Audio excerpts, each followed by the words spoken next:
A very, very good morning to everyone and a very warm welcome to the class today. I am C. Rhythm Abhatia and I hope everyone is doing fine. So to begin with, I'll begin with my introduction. I am C. Rhythm Abhatia and have been associated with Institute of Chartered Accountants of India for almost like 5 years. So I am a direct tax faculty and I've been teaching at both the intermediate and final level.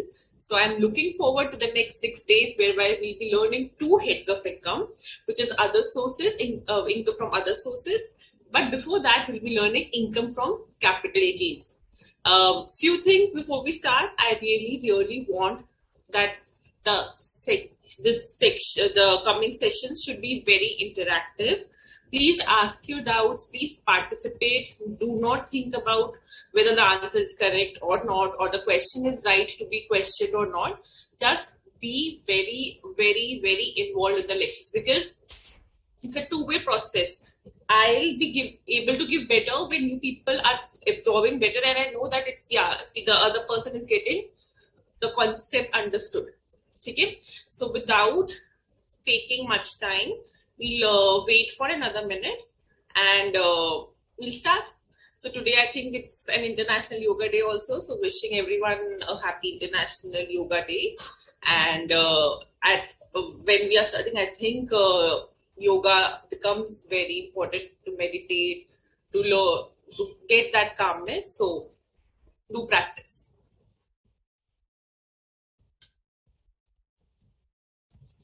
So I hope everyone is doing well.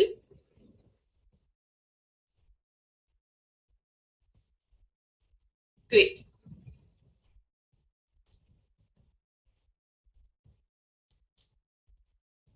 So now let's start today's class. I hope you people have done the heads of income up till now. There are 5 heads of income: salaries, income from the heads of salaries, income from the heads of house property, income from the heads of PGBP, which is profits and gains of business or profession, income from capital gains, which is today and the next 4 lectures topic, and income from other sources. Now every section, इसके अलावा first of all the income will never ever be taxed in any other head. ये 5 heads आपका हमेशा constant रहेगा, right?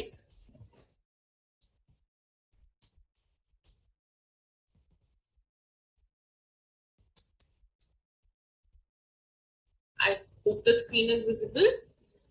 I'll do that.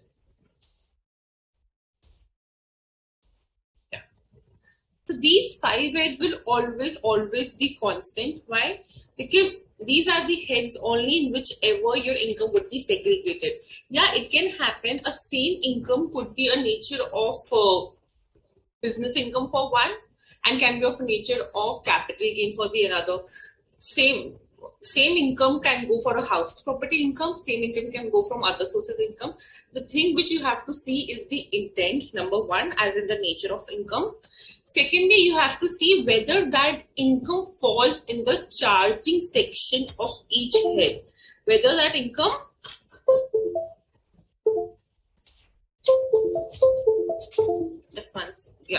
So whether that income falls under the charging section. Now, when I say charging section, what do you understand by charging section?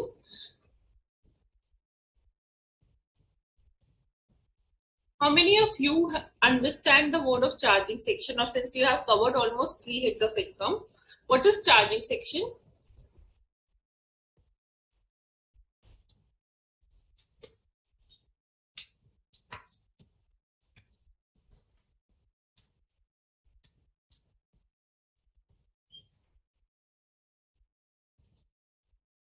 Anyone knows what is a charging section? Okay, so basically charging section is a section which creates a charge of that income under particular head. So suppose section 28, if you have done PGBP, section 28 tells us about what all income would be covered under PGBP. What all type of income would be covered under PGBP. Similarly, house property mein, the charging section tells it that only income where a person is the owner and there is a building or land apparent there too, then only the income would come under the head house property. Salary where they say that when the income is earned either on due or receipt basis, it will be taxed, and the point is that there should be a nature of employer and employee to get that income tax under the head salary. Similarly, the charging section here tells about what income would be covered under capital gain. So capital gain पे आने से पहले, and to go all technical over it, we all know since I think when we understood maths that gain is sale price minus cost. Always we know this, right? Gain is sale price minus cost.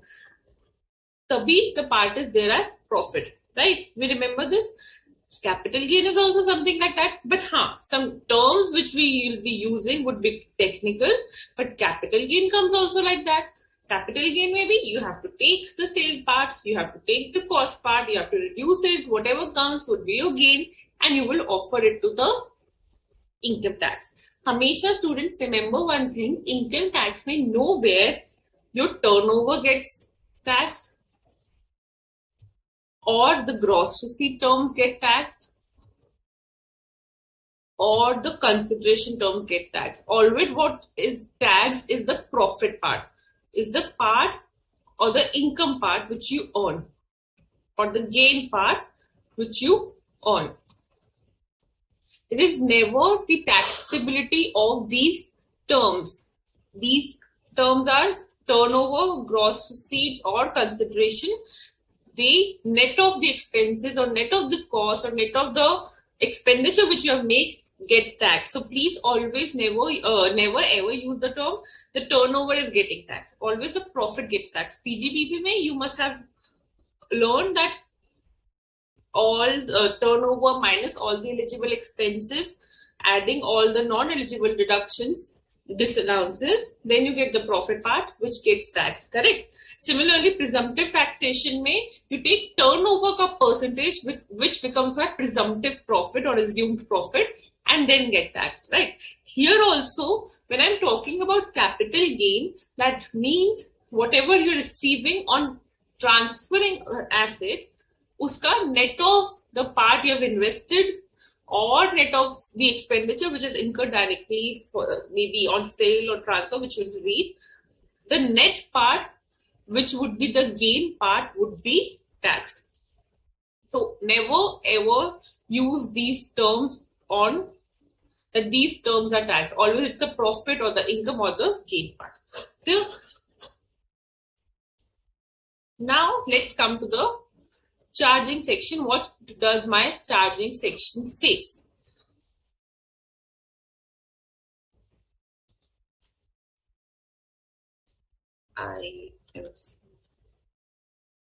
Okay, just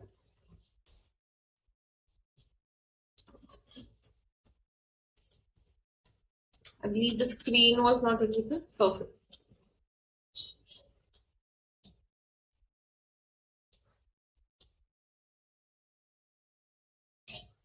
I think it is visible now. Sorry.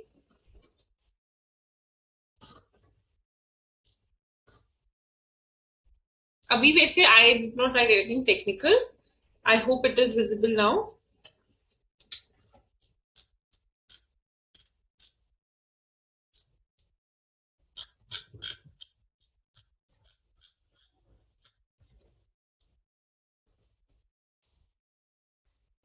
Perfect.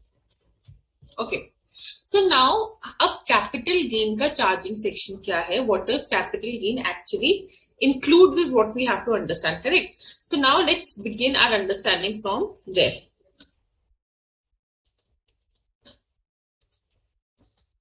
तो सबसे पहले section 45 is the section which creates the charging section of my capital gain, which tells simply that a transfer of a capital asset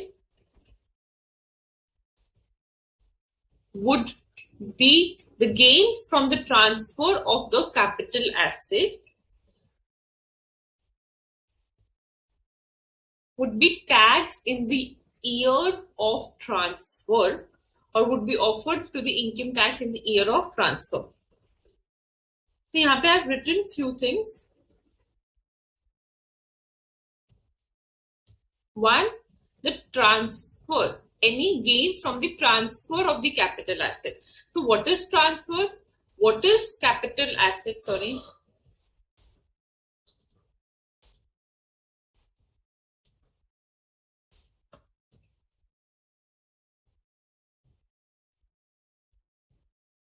What is transfer? First, you have to understand that. What is capital asset? And secondly, it would be taxed in the year of transfer. So, just saal the transfer happens, the capital gain would come to taxability only in that particular year. So, first we'll go step by step. Here we'll go as per your module, but something up and down. So, please be very attentive in your class. What did I say? We'll understand with the charging section, section 45, which says the gains in a layman language, the gains would be taxed, or the gain from a transfer of a capital asset would be taxed in the year in which the transfer takes place,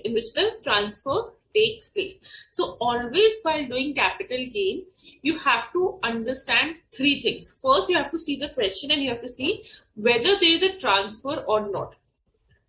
Then you have to see whether there's a capital asset or not, which is getting transferred. Or you can see first the capital asset and then the transfer of the capital asset. And then you'll see whether the question, the assessment year in question is the year of transfer.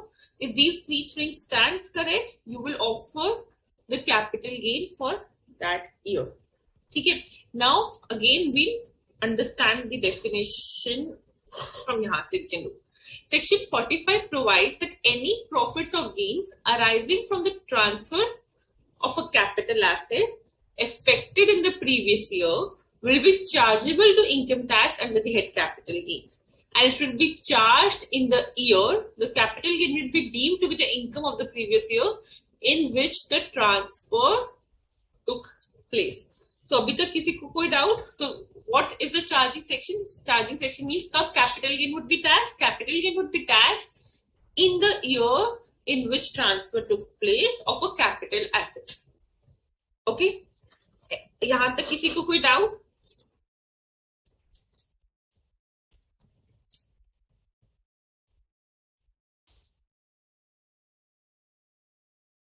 Anyone has any doubt up till now?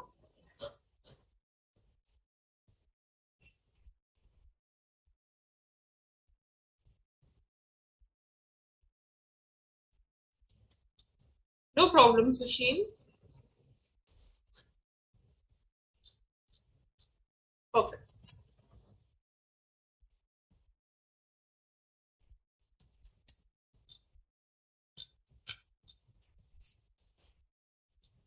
The first question which will come in your mind is, ma'am, please start explaining the terms now. What is transfer? What is capital asset? Yes, we'll start with the understanding of these terms. What is transfer and what is capital asset?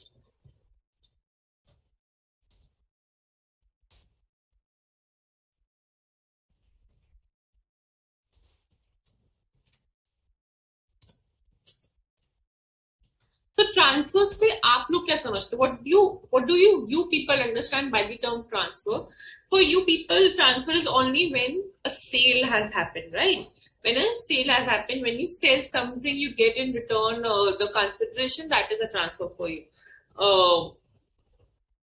But transfer does not restrict to the word sale. Transfer does not restrict to the word sale. Transfer ka, there is a definition, a proper inclusive definition. Whatever is covered in that definition would be transfer. Whatever is not included in that definition would not be transfer.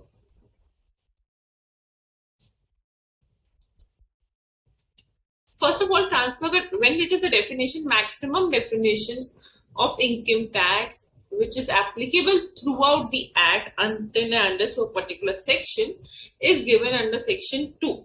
Okay? Section 2, this is read as clause. Section 2, clause 47 में transfer का definition is given. Now let us understand that. First of all, I told you it's an inclusive definition. That means whatever is here would be only in the term of transfer. Other things would not be called transfer. So it's an inclusive definition.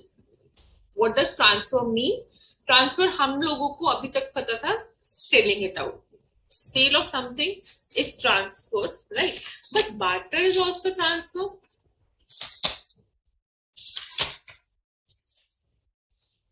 Can I say that barter is also transfer? Barter is what? When you give something and you get something in return, not necessarily money or cash, right? So in kind agar transfer ho raha hai, exchange, that is also a transfer.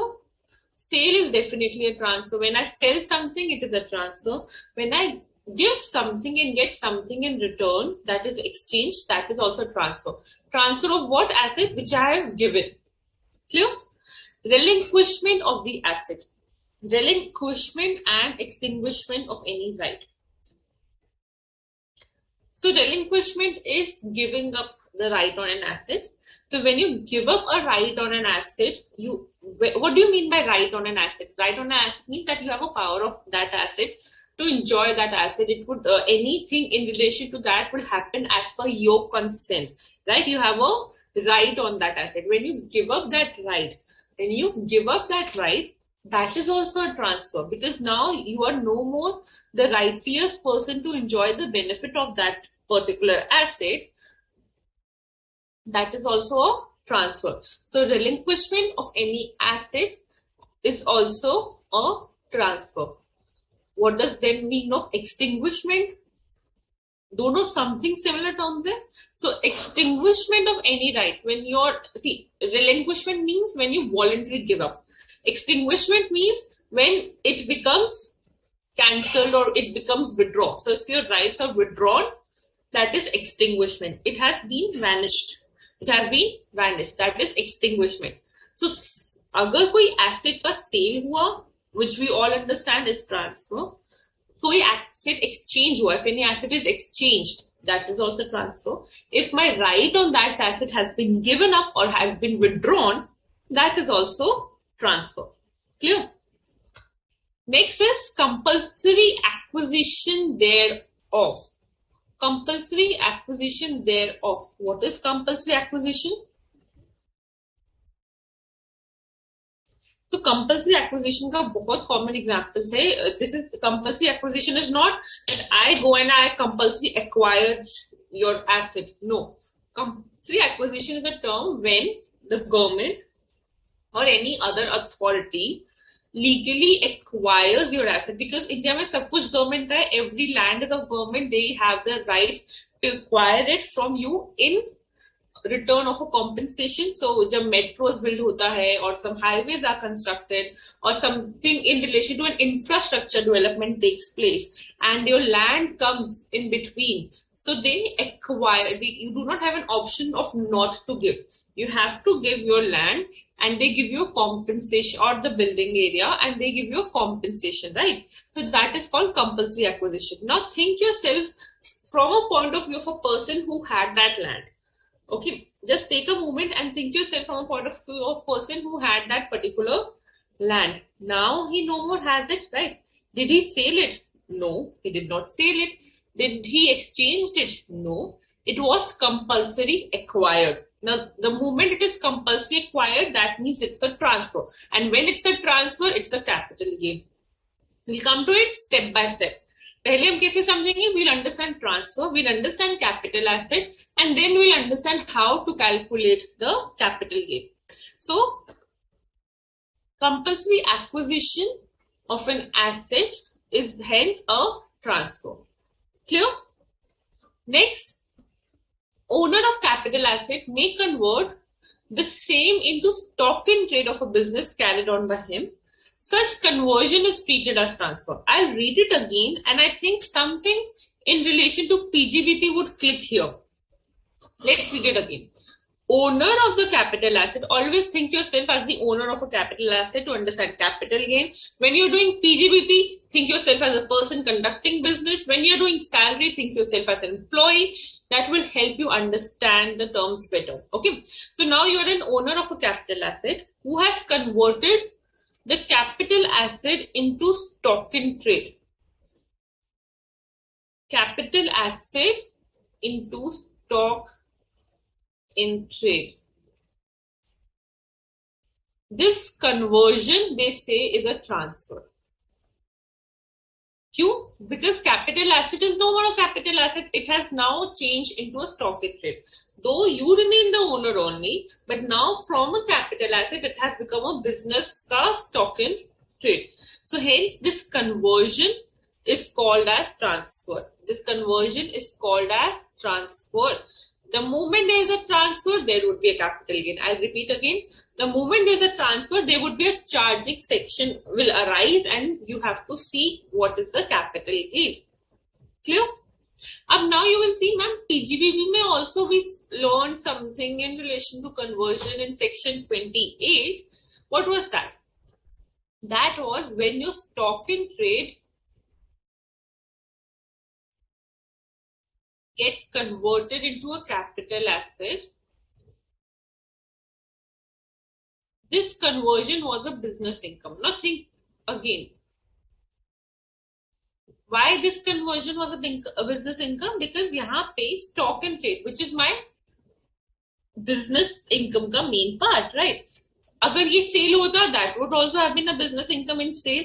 Now it is getting converted. So this conversion also at a fair market value is considered as consideration and hence is a business income.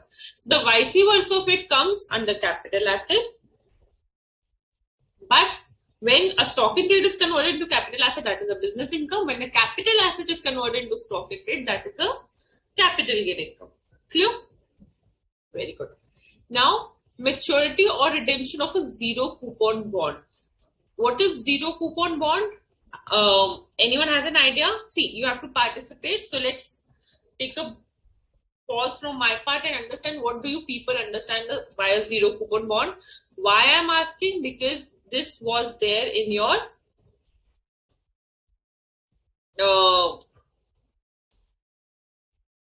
PGBP का part, section 36 में definitely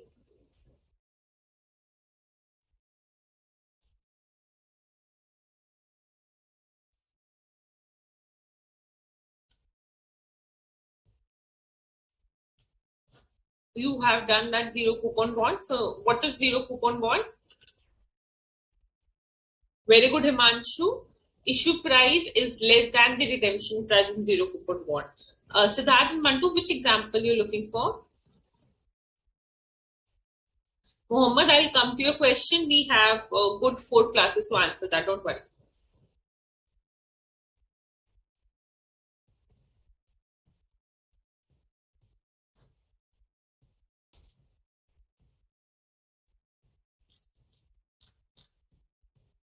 There is no interest on zero coupon bond. Okay.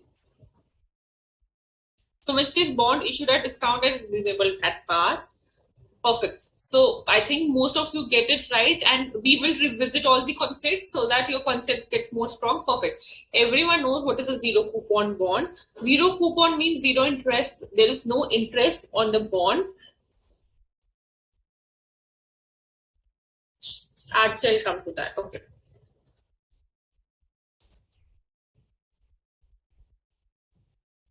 Correct. Absolutely. Very good. Zero coupon bond is a bond which does not carry any interest. It's a short-term instrument by which person raises the money, from the market, and within a 1 year period, they redeem it. Within a 1 year period, they pay it back. So if I take it from market, say for an example,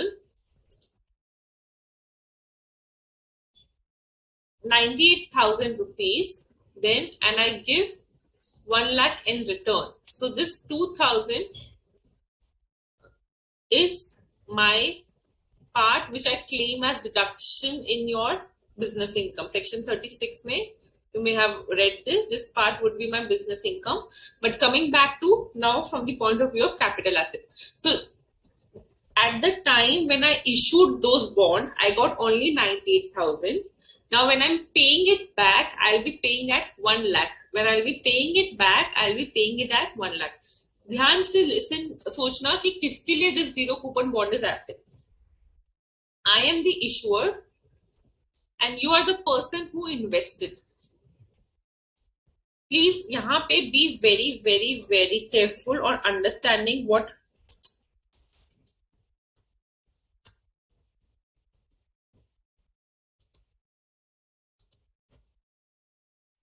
am I trying to say. Please now listen here. I am a person who is an issuer and you are the person who invested. For me, I issued the bond. Who got the bond? You got the bond. Who got the bond? The person who is you. That person got the bond. I got what? I got 98,000. I got 98,000. I'll be using it for meeting my short-term capital needs. First of all, this bond is an asset now in the hands of who? Issuer or investor? Investor, right? Investor has got this bond. So, its maturity would be transferred in the hands of issuer or investor. The maturity of the bond would be transferred in the hands of whom? Maturity of the bond would be transferred in the hands of investor, right? Because asset kiska hai? Investor ka hai. I am only getting what? The money. I am getting money. I issue the bonds, infrastructure debt bonds ki tarah hota hai, zero coupon bonds. I issued them. I got the money, 98,000. You were the investor. Okay, you got the bond. Now, when the bonds are matured, what will happen? I have to give you 1 lakh rupees. Correct?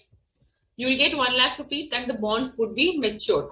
So, this maturity would be a transfer. Even if you did not give anything to anyone in particular, you did not say, now your bonds are yours. No, the bonds are matured. The bonds are matured, the bonds are redeemed, hence it is a transfer in your hands. Hence it's a transfer in your hands. Clear hua?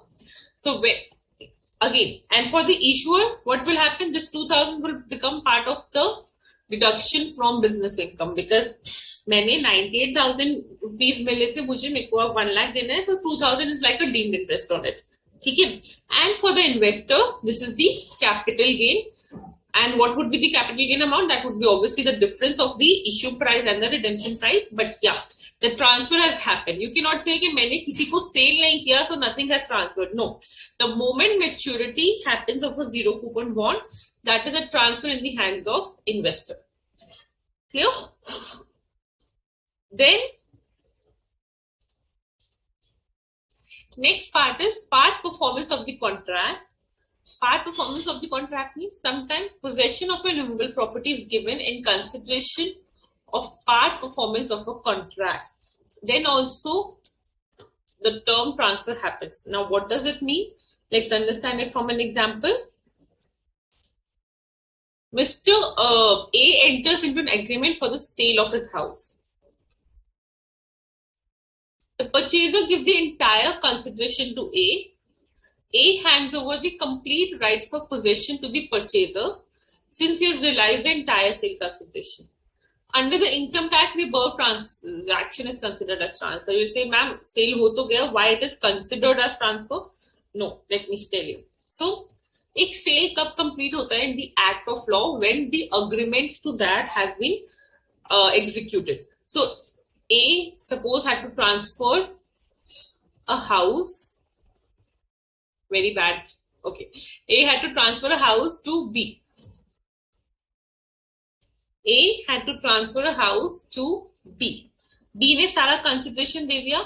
If this would have been this is a sale part only. When the sale happens, that is the transfer. You say correct. अभी तक definition में ये पढ़ा था. But they say, I told you, sale happens when a proper agreement gets executed. Registry इनके नाम पे हो जाएगा. That day it would be considered the sale has happened, and hence that day it would be considered the transfer has happened.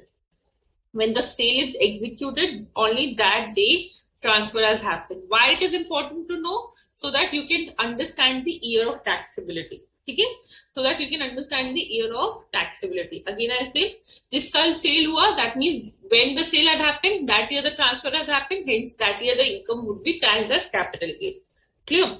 So, and what does mean by sale has happened? When you execute a document in favor of this person through a registered ownership, that now Mr. B is the registered owner. Clear? But part performance of the contract is also a transfer. Part performance of the contract is also a transfer. What do you mean by that? So part performance means B ने सारा consideration दे दिया, right? A gave the possession, correct. Now only execution वाला part is left, which is like a formality. B gave all the paisa to A gave the possession to B. Performance of the contract has happened, which is substantial for that transfer. Only the sale deed wala part is left. The registry of the transfer is left, which is like a formality, right? So you will not say the transfer has happened when the sale deed is executed. You will say the transfer had happened when the past performance of the contract was done. When the past performance of the contract was done. Let us understand with an example.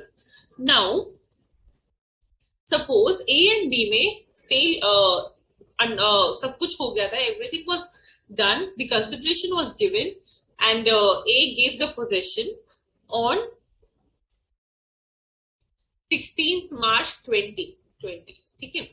Now, सब किसी को नहीं पता था that COVID outbreak would happen.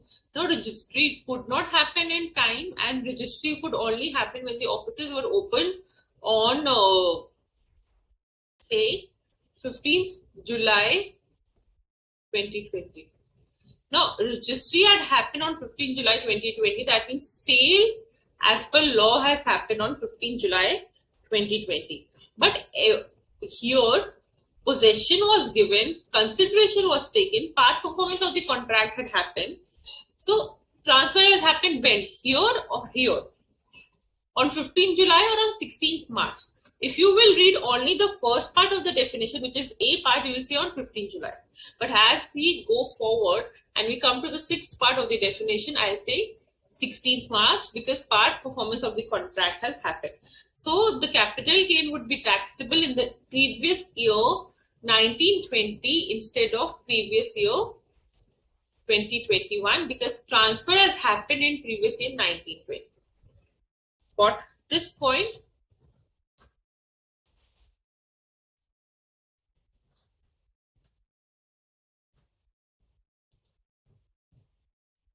Clear?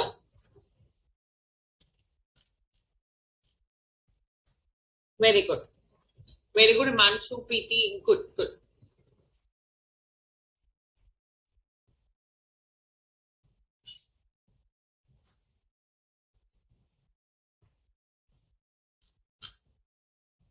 Okay?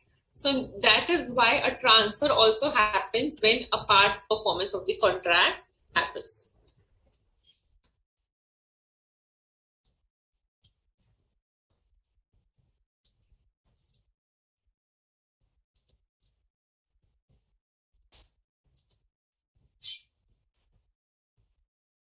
Clear? Last part. There are certain types of transaction which have the effect of transferring or enabling the enjoyment of an immovable property. First of all, here we are only talking about immovable property, effect of enjoying the right of an immovable property. So let's understand that. A person may become a member of a cooperative society, company, or association of person which may be building houses, flats, etc. When he pays an agreed amount, the society, etc., hands over the possession of the house to the person concerned. No conveyance is registered for the purpose of income tax. The above transaction is transferred. What does this mean? Did anyone understood? Let us understand. So generally, they are saying cooperative societies, which are the housing cooperative societies, which generally you do not purchase the flat. You do not purchase the flat, you become the deemed owner. If you have understood section 27 of house property, let's connect it here. Cooperative societies may you become a member of a cooperative society, and by virtue of the member of cooperative society, they give you an immovable property. That is the flat of that society to live in. That is the flat of that society to live in. Now, isme you became a member of a cooperative society by giving whatever amount was there to become a member. Do you give the amount for flat? No. That flat was sold to you. I am a cooperative society. You are the member. Did I sell the flat to you? No. I only gave you the flat, correct? But by giving flat, it is like giving you or enabling you the right to enjoy the immovable property, right? The right to enjoy the immovable property. Hence, when a cooperative society is giving that right to enjoy an immovable property to its member, that is considered as transfer. Though in documents, I am the owner. The cooperative society is the owner of the house. But since you are getting that rights of enjoying that flat, that means a transfer has happened, and hence you would become a deemed owner as per section 27, and cooperative society would be taxed for the transfer of such flat. Clear? So if now I can conclude to the definition of transfer.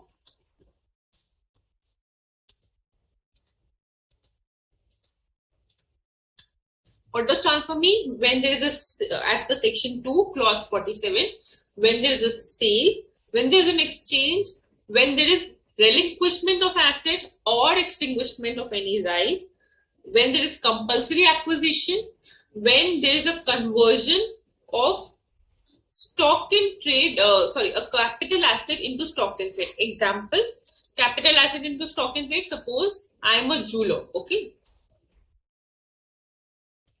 My ghar ka jewelry, I took it into business for sale. There was some jewelry, some har, okay, necklace.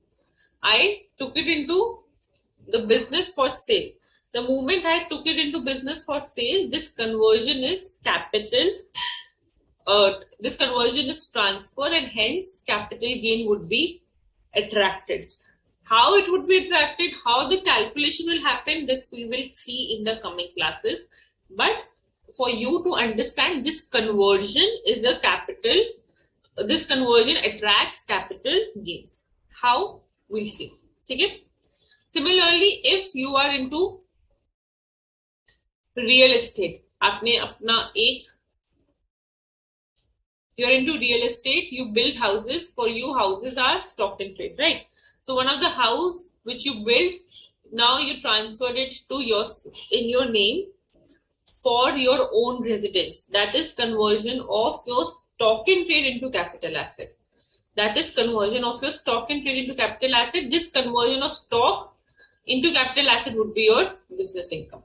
How, ma'am, how do we understand? How will we remember? Quite simple सा है. Stock का sale होता तो business income होता. If the stock would have been sold, that would have been business income, correct? Similarly, when stock is converted, that is also business income. On the other hand, when capital asset would have been sold, that would have been transfer. Yes. Similarly, when capital asset is converted into stock in trade, that is also a transfer. Up clear हुआ? Okay. Then maturity or redemption of zero coupon bond is also a transfer, which we understood. Yes. Then part performance of the contract is also a transfer. Part performance of the contract means where execution of deed is just a formality, everything else is completed, which ensures that the sale has happened. That is also a transfer. Then last, when you are giving someone the enjoyment of a movable property, allowing a person to enjoy the movable property, that giving up the enjoyment right to another person is also a transfer, and this mostly happens in case of cooperative societies.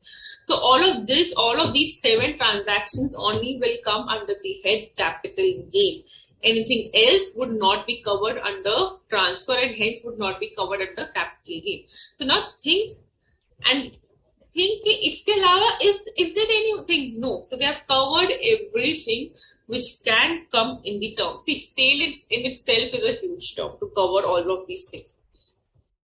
So sale, extinguishment, compulsory acquisition, relinquishment, maturity, conversion, part performance, giving a right to enjoy. Take a moment, 1 minute, and then we'll move forward.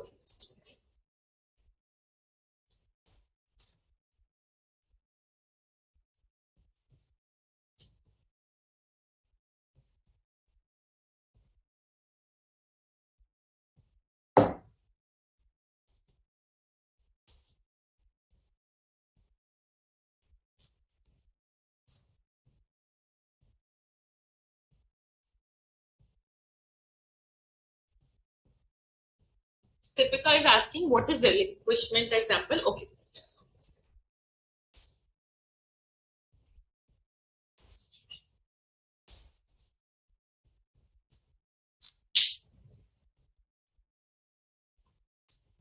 Okay, capital asset should be our own. Owner of the capital asset. Yes, you have to be the owner. Beneficial owner or the beneficial owner actually. Not just the legal owner, beneficial owner. Okay, so Mayur says if a payment is done through NEFT at 11 p.m. on day 1 and the receiver gets the amount on day 2, then which day will the transfer happen? See, payment receiving is a mere formality.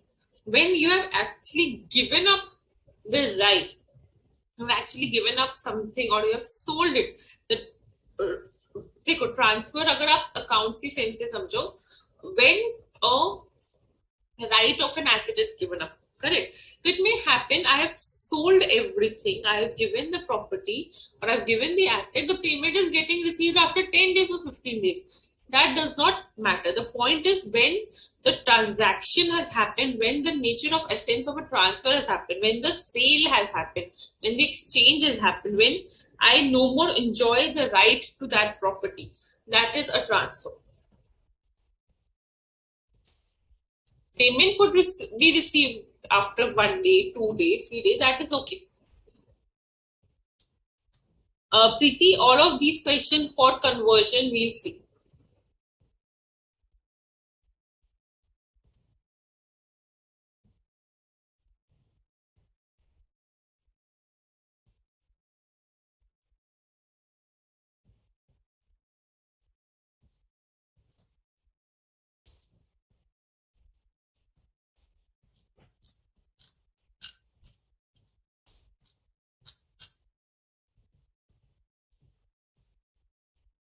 Himanshu says the society used to collect rent from a member, then it is income from house property. No.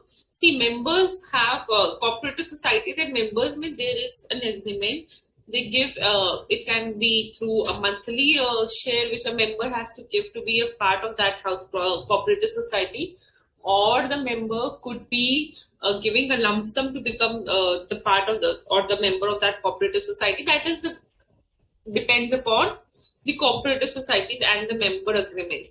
The moment a person becomes a member of a cooperative housing cooperative society and he gets that flat now which is his to enjoy, Why did he get that flat? Of him becoming a member. Because of him becoming a member, he's getting that flat. So that flat, even if in documents there is no sale has happened between the member and the cooperative society, that flat becomes, who becomes the deemed owner of that flat? The member. The moment the member is becoming the deemed owner, so member के लिए उससे कुछ income आएगा, that would be part of income from house property, and for the cooperative society that would be a transfer, and hence cooperative society would be paying tax on it. ठीक है?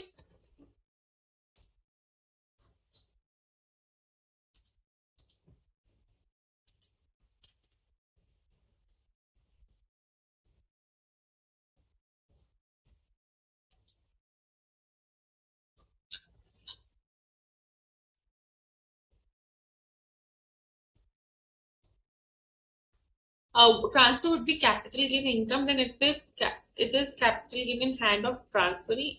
So Siddhapa, Kamle, I did not understand your question. Capital gain is always in the hands of transferor. The one who transferred is the transferor, and one to whom it is transferred, it is transferee. Seller, buyer. I have to give one example of relinquishment. Okay.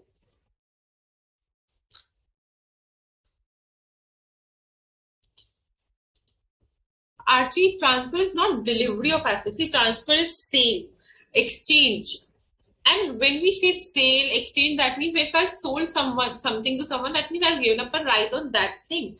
And I've given that right for a consideration, right? So that is sale, exchange, compulsory acquisition. All of these things are transfer. So you cannot just say it's a delivery of an asset, because in context, it's just not delivery.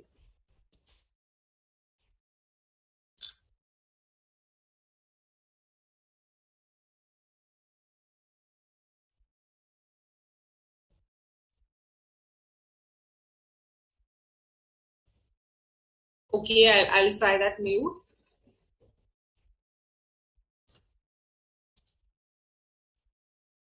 So,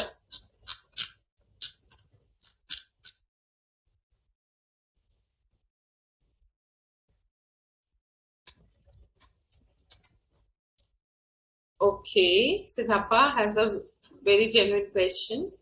One second. I hope the whiteboard is visible. Yeah. So Mr. A has transferred an asset to Mr. B.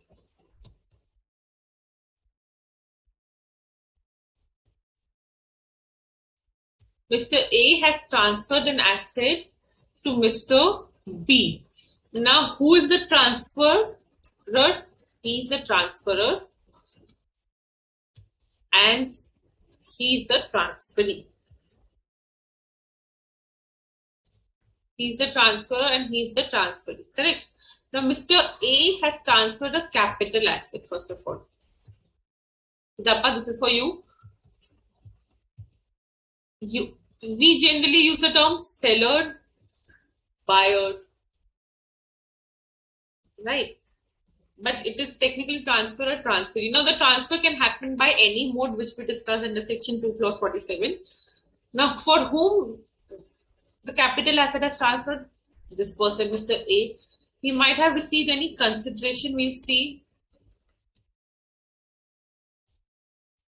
He might have received any consideration, right? So, Mr. A has transferred an asset and he has received the consideration. Now, in whose hand the capital gain income is taxable?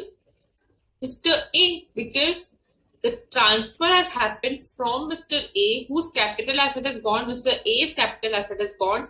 Who has received the consideration? Mr. A, who will give tax on capital gain, whose income would be this. Obviously, Mr. A's income, there is an inflow of cash where, or inflow of income where?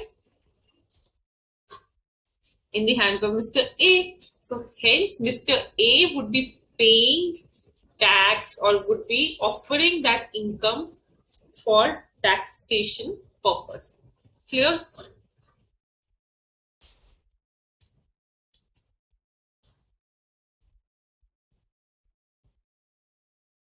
Yes, Prabhas, in case of zero coupon bond, that 98,000 and 1 lakh wala difference, 2,000 would be your income. Yes, when someone becomes deemed owner, that means the cooperative society has transferred the flat to the member.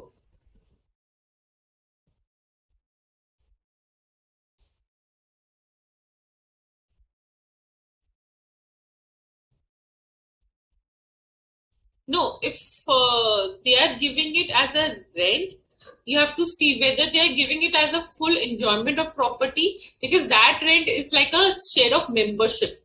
So that would depend upon case to case, Kanani. If the cooperative society is receiving the rent or the member is receiving rent. If the member is receiving rent, that means he is enjoying the movable property. He has all the rights for enjoyment of the movable property. He is the deemed owner, and member would offer that income as income from house property. Deemed ownership padha tha section 27. That is the same thing which we are understanding here. Correct. Very intelligent Mahadev has asked question. He said,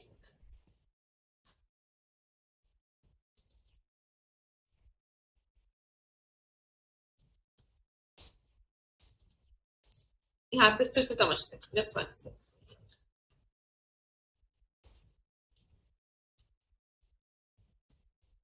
So ध्यान से again back to point 7.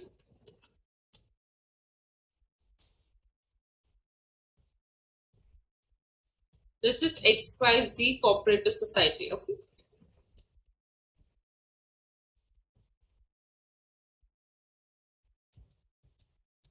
Mr. J comes and becomes a member.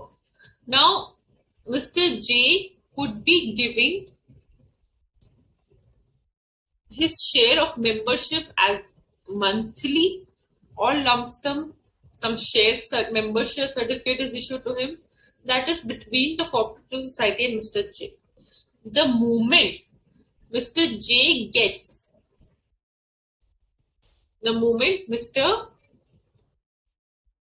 gets a flat to enjoy.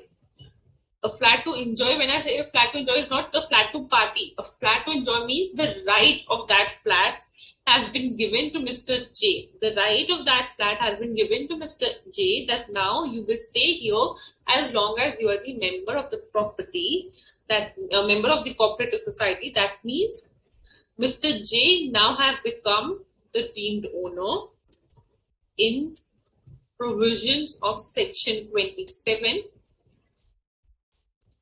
housing income from house property. I hope you have read section 27. And this cooperative society has transferred the flat to Mr. J. Again, as per section, there has been no sale between Mr. J or cooperative society. No, Mr. J just gave a flat because, cooperative society just gave a flat to Mr. J because he became a member. With that, this enjoyment of flat came as a part of him being a member. But this would be considered transferred in the hands of cooperative society, and hence cooperative society would pay whatever capital gain comes here. Mr. J would become the deemed owner. The moment he becomes the deemed owner, he has to either show it as self-occupied property or he has to show it as a let-out property. Let-out property when he is actually letting it out. अब इससे कुछ rent Mr. J को मिलेगा, that will go under income from house property. Otherwise, it would be a self-occupied property for Mr. J. Now, next question which sir asked, here you people asked. Now, what if Mr. J transfers this flat? I'll say one thing. Mr. J cannot transfer a flat because again, he has the right to enjoy the flat. He has the right to enjoy that property, but he does not have a right to transfer it. What can maximum happen is Mr. J will give up his membership. Right? He'll give up his membership. This is the maximum thing that can happen. And the moment Mr. J has given up the membership, that means he has given up his right on this flat. That would also be a transfer in the hands of Mr. J. That would be a transfer in the hands of Mr. J. Clear? So by giving up membership, he has given up that right, relinquishment of the right. Now that is a transfer in the hands of Mr. J. Clear? ज़्यादा इसमें do not see. It is a थोड़ा सा technical concept, but yeah, do not just dive deep into it. The more important concepts are from 1 to 6 for you, but I hope it is clear now.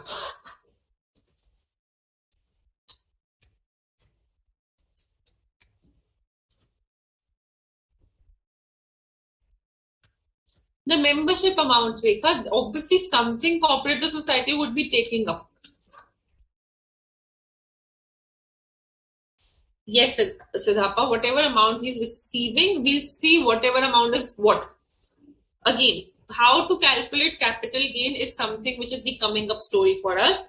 First, you have to understand the first concept, which is transfer.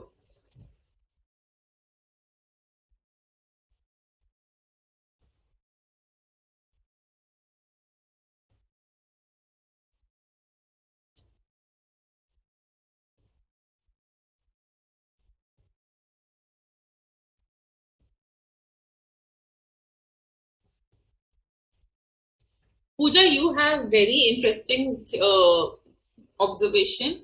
If a person is giving up right, he may not be receiving anything, then it is also a transfer. Yes. See, students, receiving anything or not, receiving appropriately or not, is a part which we have to see when we are, it's a part which we have to see when we are understanding the calculation. A PC, everything is step by step. I told you, whenever you are doing a question in relation to capital gain, what you have to see? You have to assume yourself as the transferor, number one.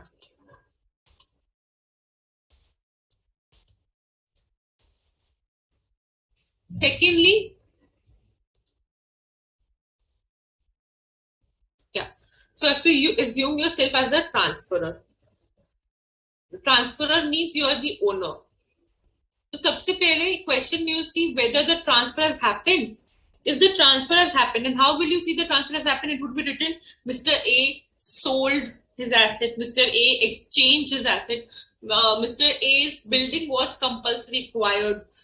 The moment you see these terms, that means this is a question of capital gain. Why there's a question of capital gain? Because charging section is, I think, getting hit. Why? Because there is a transfer. There is a transfer. The next part which we'll see is transfer of capital asset. The moment these two things tick, you'll see in which year transfer takes place. Okay, these three things when you will see and answer, then you will come to the next part is how to calculate. But do not directly jump to this part.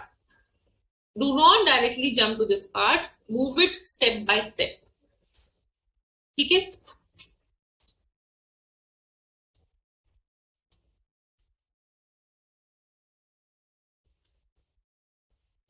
Think yourself as the owner of the asset. Tabhi this part would become interesting. Prabhas, pre-GBP or IFS on gain of zero coupon bond. So Prabhas has a question. Let us throw it on the house. Prabhas is saying whether the gain from zero coupon bond would be a PGBP income or an income from other sources, or it can be any other head. So everyone, please tell whether the income from redemption of zero coupon bonds would be a PGBP income or an income from other sources.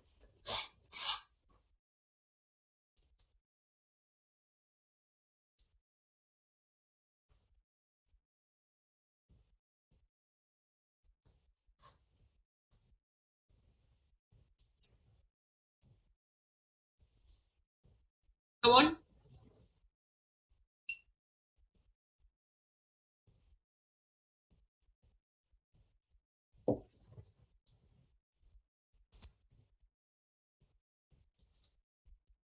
Pooja says PGBP, Archie says, Pooja says income from other sources, Archie says PGBP, okay.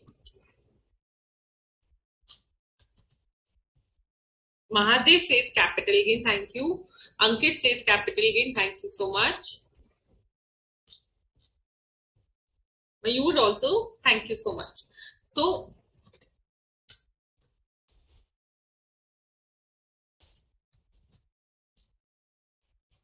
Prabhas and everyone who has answered income from other sources or PGBP, I'll again say issuer hai, investor hai. You consider yourself as investor. For issuer, it's a business expense when he's issuing zero coupon bonds, because through issuing bonds. Now you are getting bonds, so you are the person who has got the bonds. Issuer के लिए it is just an instrument of earning income. Sorry, not an instrument of earning income. It's an instrument of finance. He is just issuing the bonds. Bonds is like a security that, okay, I've taken 98,000 rupees from you, for which I'll give you 1 lakh rupees. For you, who is the investor, that is, you are getting the bonds, you are the investor. Okay? So you paid 98,000 for getting that bonds. Issuer, when issuing bond, is not, no transfer is happening here. No, he's just taking a money from you. There's no transfer happening when issuer is issuing bonds. Transfer happens when you get that bond and that bonds get matured or redeemed. That bonds get matured or redeemed. So then we say the transfer has happened. So for the person who has received that bonds, when that bonds get matured, that is a transfer and hence it would become capital gain. So for this person who has got the bond,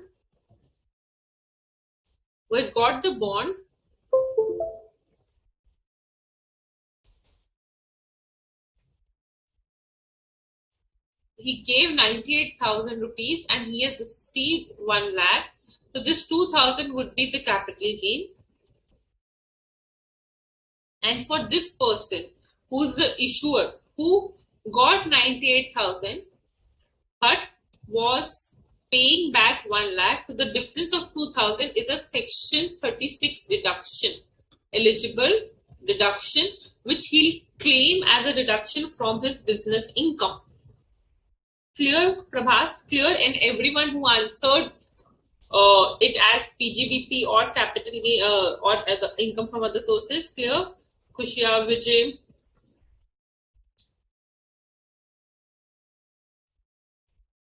Vijay, it's not a stock and trade wala part to hai, it's like a normal investment thing. Very good, Alok. Himanshu, now is it clear? Siddhappa?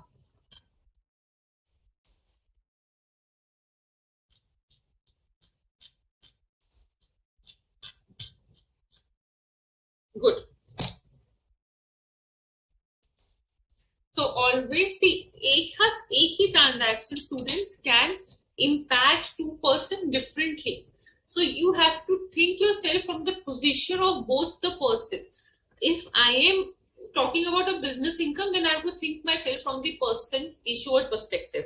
If I'm talking about a capital gain impact, I have to think, okay, asset kiska hai? What is the asset? Whose asset it is? Who is actually getting transferred? Whose asset is actually getting transferred? Then I have to keep it from that capital gain of fund. Because always when we're talking about a transaction, there would be two parties. One would be the transferor, another would be the transferee. The idea is to identify who is who. Clear?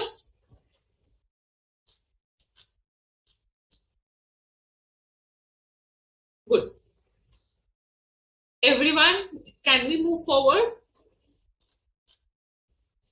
Or do you want to take a break and then we move forward to the next part of our section 45, which is what is the capital asset? अब उसमें we'll be learning बहुत सारे technical terms.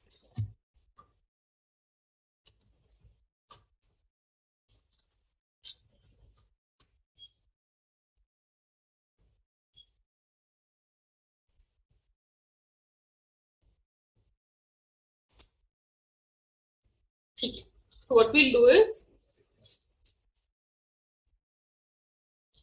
I'll quickly tell you about the definition of capital asset and then the exclusion of the capital asset we studied after the break. Okay?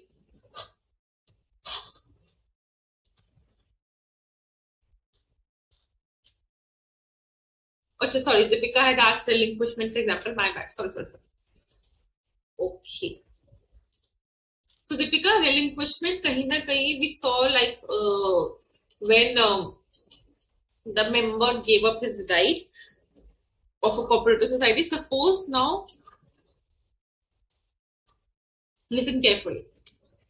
You and your brother, Mr. A, okay?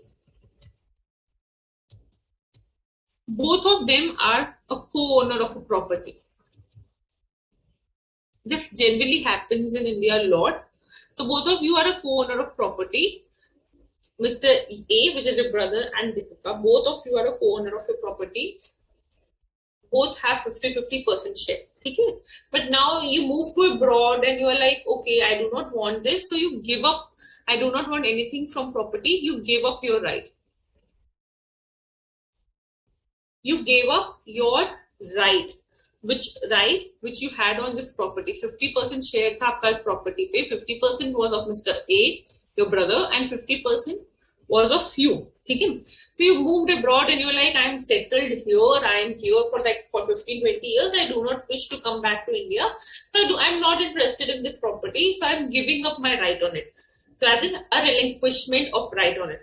So the moment you gave up your right on it, so just because you did not transfer it, as in you sold it or something, or you got it anything in return, it does not mean a transfer has not happened. You giving up your right is also a transfer. You giving up your right is also a transfer. What you have got in return, what you have not got in return is another story. But transfer to hai baba. Even if you're not getting anything in return, see, income tax does not say what you are getting in return. Income tax see whether you are no more the owner of the asset through any mean, whether through sale, exchange, relinquishment, extinguishment, now or the asset is not there. या तो asset चला गया, asset ही गुम हो गया, asset गुम हो गया, like fire हो गया. When see fire happens, a fire में तो you will not say I have not transferred it, but asset has been extinguished. That is also capital gain. We'll see how. Similarly, income tax के लिए it does not matter what you are getting in return. Income tax के लिए what matter is whether the asset has vanished or not, or you are the owner of it or not. The moment any of those things happen, they say it's a transfer. So now, Deepika, when you're sitting abroad for 20 years, you gave up your right. Giving up that right on a co-ownership is also a transfer. What amount you have to offer to tax, we'll see it forward. Clear? Got it?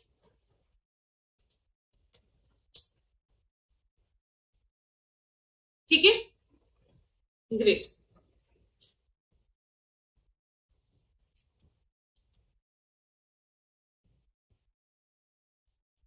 Deepika, clear हुआ? Perfect. Everyone now, I think transfer का definition clear. See, transfer is again, I'll say again and again why it is important and why we dedicated it so much of time at your level to understand these terms and to not just read it and ratify it is very important. You have to have an understanding, because क्या होगा technically going forward, once you clear your intermediate level or once you clear your inter level, you have to have the technicality of these words right. You cannot use them in interchangeability. We use it as interchangeability, but हमें इनका मतलब पता होना चाहिए. What is sale? What is exchange? What is relinquishment? Why a transfer has happened? See, taxability. How it is taxable is a different part. But if there is a transfer, we all have to agree on it. Yes, there is a transfer, or no, there is not a transfer. अब suppose करो एक ship sink हो जाता है. I am an owner of a ship company and ship got sink. Is that a transfer? Yes, Papa. Yes. Even if I've not gone to market to sell that ship, but now no more the asset is there, the asset has extinguished. That is also a transfer. What I get in return or what I do not get in return, that is the second part of the story. But first part of the story is whether there is a transfer or not. Okay. Now we'll move forward to understand what is a capital asset, because the section 45 says transfer of a capital asset. Transfer we understood, capital asset we need to understand. Okay. But let's take a break here for 10 minutes. Go refresh yourself, hydrate yourself, and come back and we'll understand what is capital asset. ठीक है. So in next 10 minutes by 8:20 we'll start with capital asset. Yes, Bharat, if goods देखो goods मतलब stock and trade होता है, so never use the word term goods. So if goods is getting destroyed, that is a sale, that would be a business income. ठीक है. If an asset, capital asset is getting destroyed and fired, that is a transfer.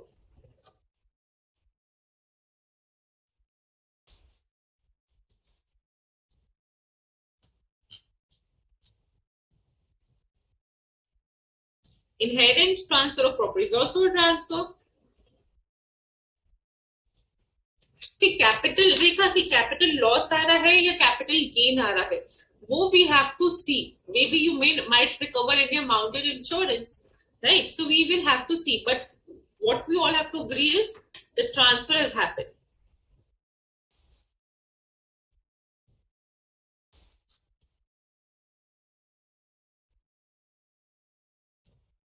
Okay, so let's meet in next 10 minutes. By 8:20 we'll start our next part, which is capital asset.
So, welcome back everyone.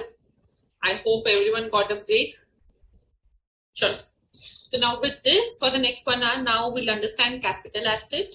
What is capital asset? How do we distinguish capital asset into short term and long term? Okay. So now let's move forward.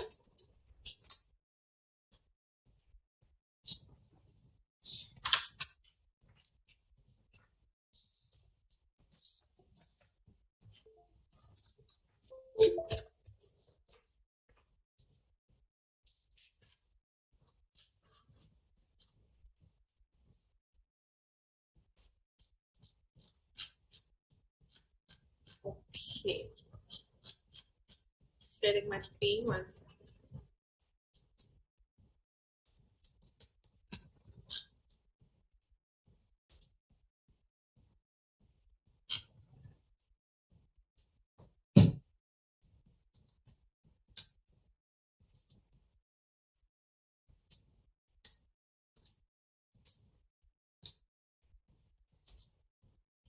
So now what do we understand by the term capital asset? Capital asset, the definition is given under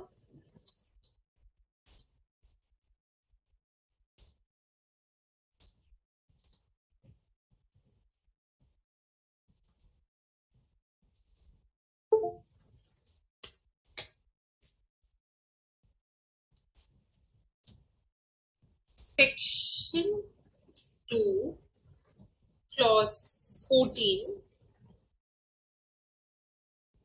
defines capital asset for me. What is capital asset?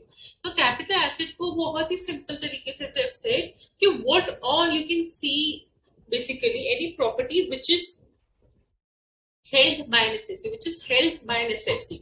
You are an assessee, so any property which is held by you, whether for business, profession, anything. जो भी आप imagine कर सकते हो. If this is my property, this is a capital asset अभी के लिए.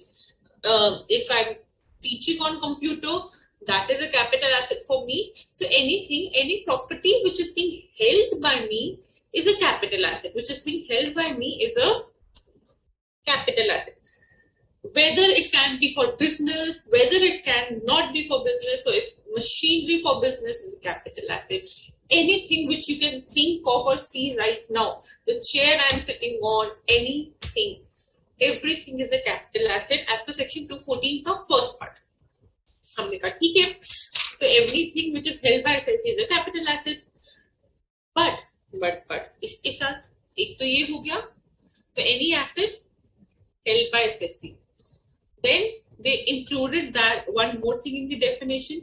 What they included in definition? They said foreign institutional investors, FFIs, कोई भी securities which they invest in through SEBI guidelines, securities which they invest, those securities are also capital asset. Now, first question which I am assuming would come from you is, what is FII? Foreign institutional investors.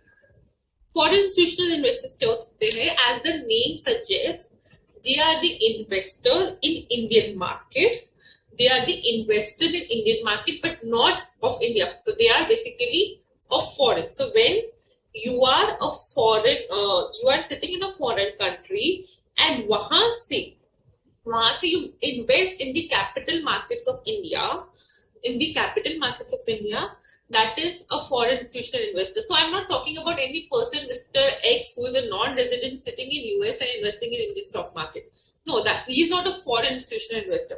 Foreign institutional investors are huge. They have to get their self-registered with SEBI. Some 1,500 foreign institutional investors are registered under SEBI. वहां पे they get, वहां का कोई bank हो सकता है, वहां का कोई एनबीएफसी हो सकता है, फॉरेन का कोई म्यूचुअल फंड हो सकता है, कोई हेज फंड हो सकता है, एनी हेज फंड और एनी म्यूचुअल फंड और एनी इन्वेस्टमेंट फंड और any investment bank of a foreign country investing in the Indian financial markets is a foreign institutional investor. A person, Mr. X, nahi, that he is just an investor, but a person in bulk who just trade in volumes and extreme volumes and extreme volatile trades, they are foreign institutional investors. Okay? So those foreign institutional investors who held securities as per SEBI guidelines, so these securities are capital asset for foreign institutional investors. Okay? These securities are capital asset for foreign institutional investor. Another thing is ULIP, but not all ULIP. A particular ULIP.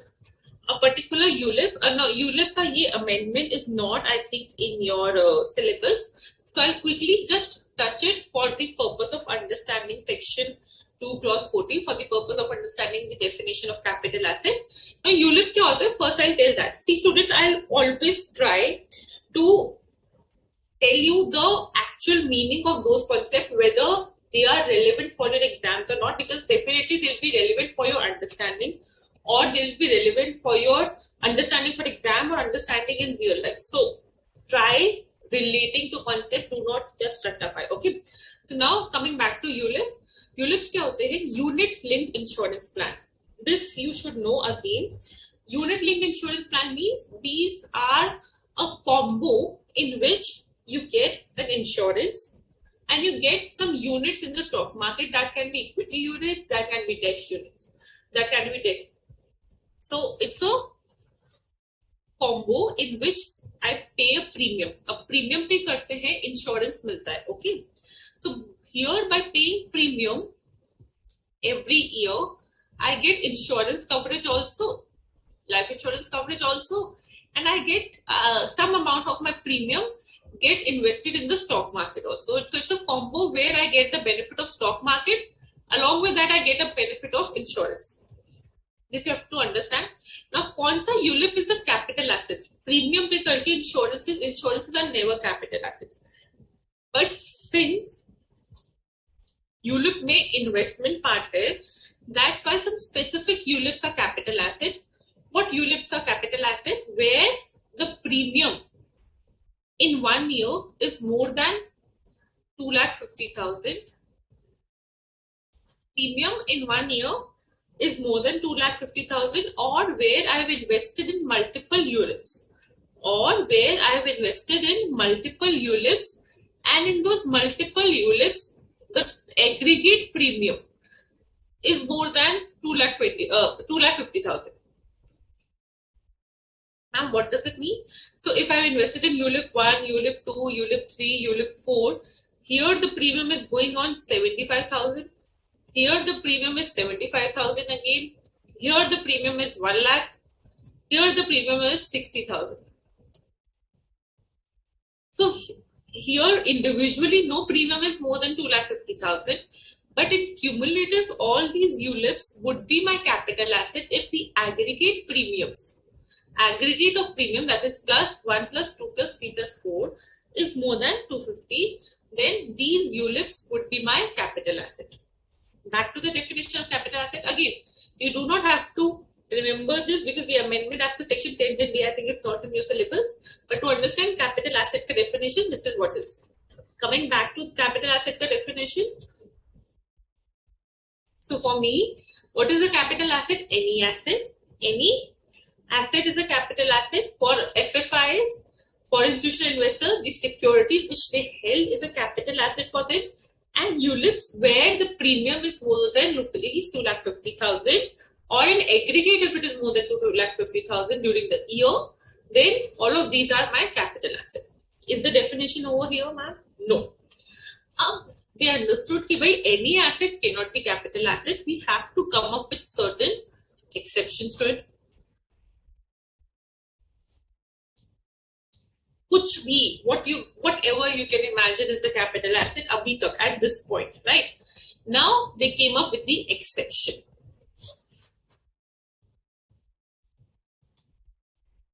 That few things I will not allow as capital asset. Income tax says the few things would not be capital asset. What are those few things? Let's understand.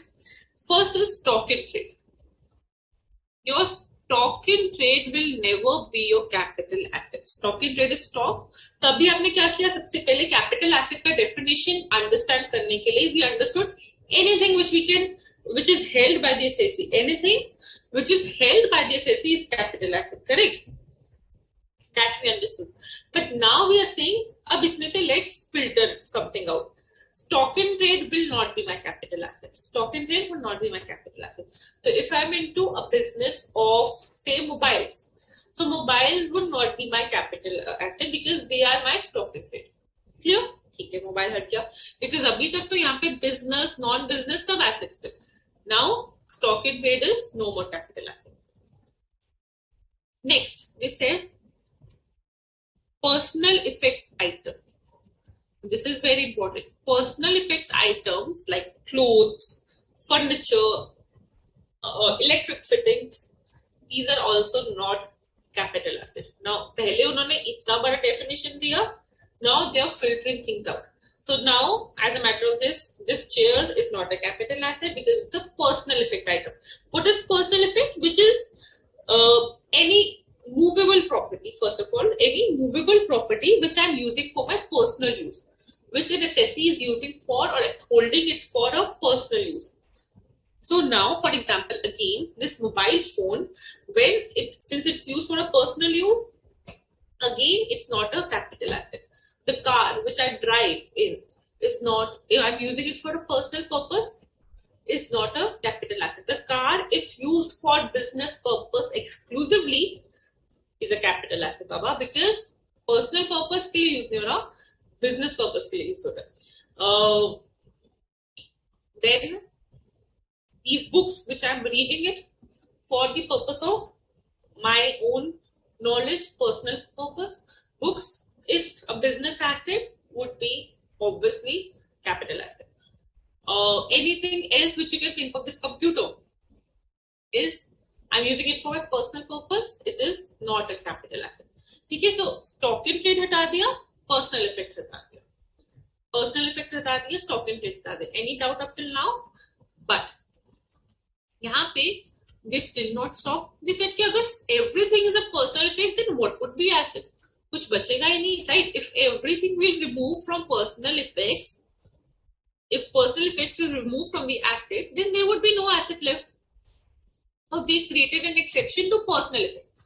They said, again, all of these are asset, but personal effects are not asset. Okay? But then they said personal effects means some things would be asset. So exception to personal effect. So as an exception to personal effect,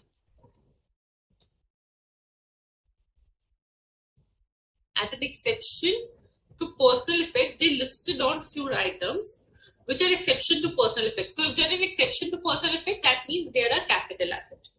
Exception to exception is a capital asset. Personal effect is an exception to any asset, right?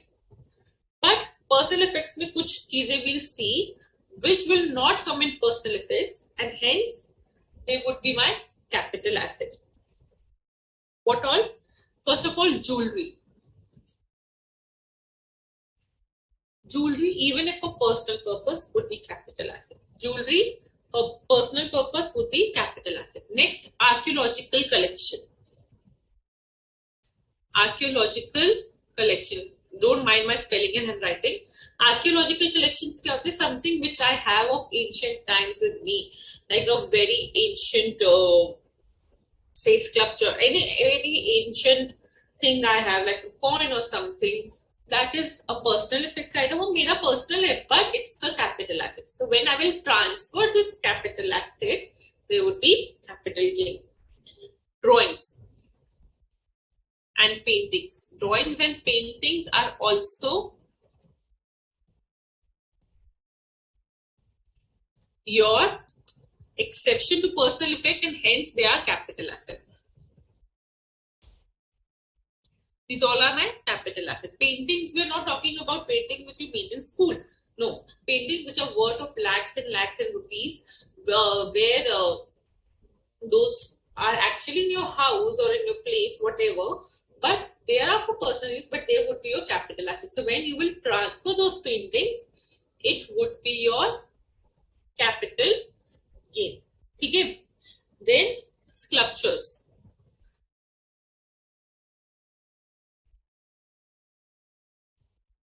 like some murtis and all which I have, or any work of art, anything which is a precious work of art, not Majnu Bhai ka painting, but anything which is a work of art would come as my capital asset.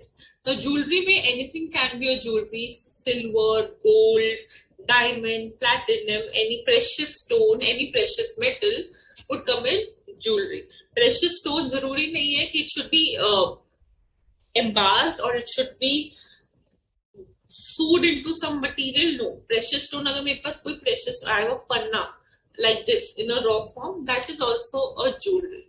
That is also a jewelry. ठीक है? Clear हुआ? So abhi tak what did we understand? Let's revise it again. Any asset would be capital asset, but not stock in trade, and not personal effects, But personal effects may, there are these 6 items which would be capital asset: jewelry, archaeological collection, drawing, painting, sculptures, work of art. Okay, these would be capital asset. Clear? Acha, एक चीज more, we'll move forward. Stock in trade, I told you, is not a capital asset. Now you will ask, ma'am, if foreign institutional investors के लिए जो securities है, if that is stock in trade, will that be a capital asset? Yes. Only for foreign institutional investors, if the securities are stock in trade, again that would be a capital asset. Ma'am, please can you elaborate? Yeah. Think yourself as a foreign institutional investor who is in India. Foreign institutional investor who is registered in India, unke liye all the securities are capital asset. Number 1. Even if that is their stock in trade. Ma'am, how security can be stock in trade? If you're trading in, day out through securities, that is your stock in trade. So even if these securities you're holding as stock in trade,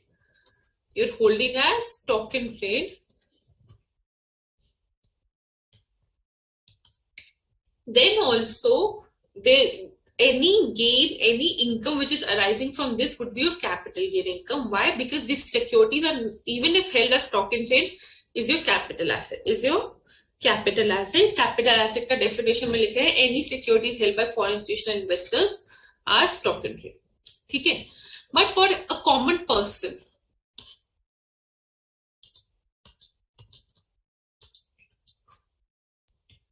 say Mr. X. Please listen carefully. यहाँ पे distinguishment करना is very important. Mr. X is investing in shares. Mr. X is investing in equity shares. Okay. So for Mr. X who is investing in equity shares, that would be capital asset.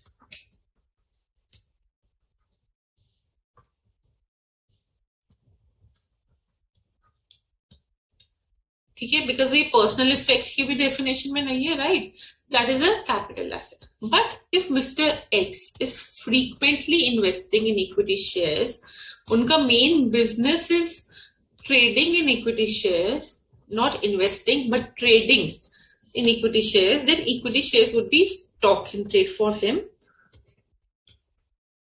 Then equity shares would be stock in trade for him, and hence would be उनका sale or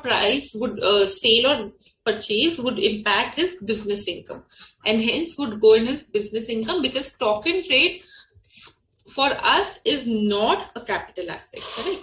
Stock in trade for us is not a capital asset. But yeah, if Mr. X is investing in shares, only investing in shares as an investment, whenever he sell it, that would be capital gain, because that is a capital asset.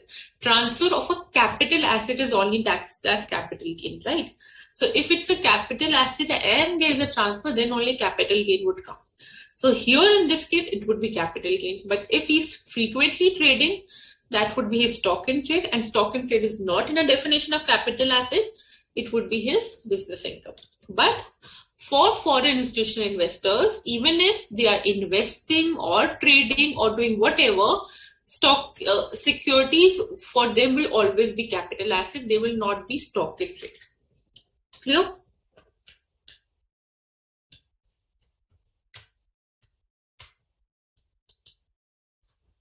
So any asset is stock in trade. Any asset is capital asset except stock in trade, except personal effects. But personal effects may, these 6 items would be capital asset.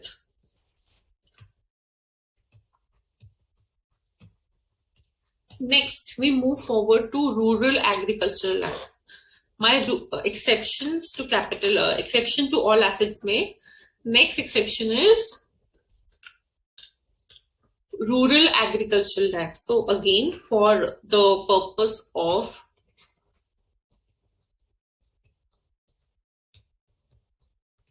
supporting the agricultural economy, any rural area ka agricultural land is not capital asset, is not a capital asset, because again, pool of assets में से पहले उन्होंने stock in trade हटाया, फिर personal effects हटाया.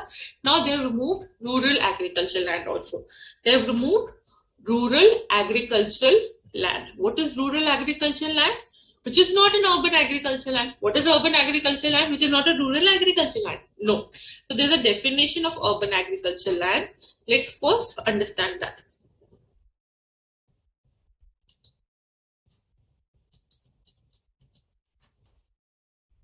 So I said rural agricultural land is not part of your capital asset, but urban agricultural land is a part of your capital asset.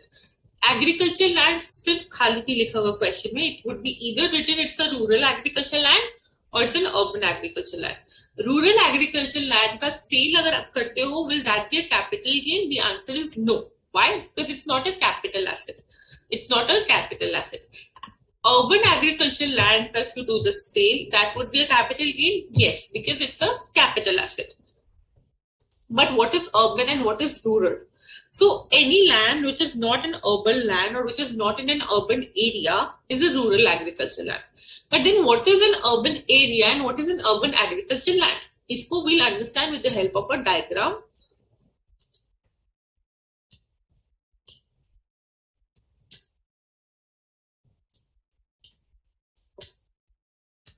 Let it be. So suppose, karo guys, this is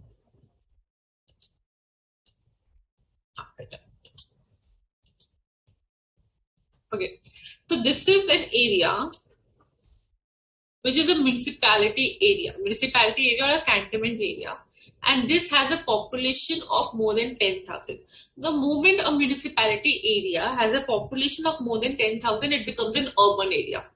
Urban or rural में हम कैसे define करते हैं? On the basis of population. So the moment this municipality area has a population of more than 10,000, has a population of more than 10,000 people, this becomes an urban area. This becomes an urban area, and hence if this is an urban area, any land which is situated here would be an urban agricultural land. Any land which is situated here in this cantonment area would be an urban agricultural land. How municipality ka areas are divided, us population में, if any land which has a population of more than 10,000, it would be an urban agriculture land. If this municipality ka population is less than 10,000, so any land situated here would be a rural land. The moment is municipality ka population is more than 10,000, the land would be urban agriculture land which is situated in this area, any of this area. Okay? Clear? Then we move forward and understand thoda sa aur.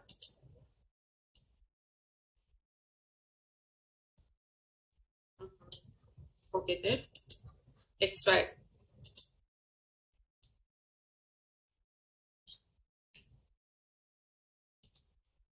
Last try, guys. Let it. Let's draw it. Now, this is my municipality area. Now,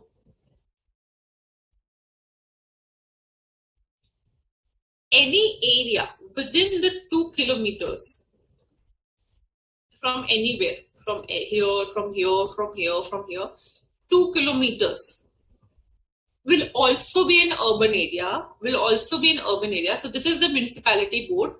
This is the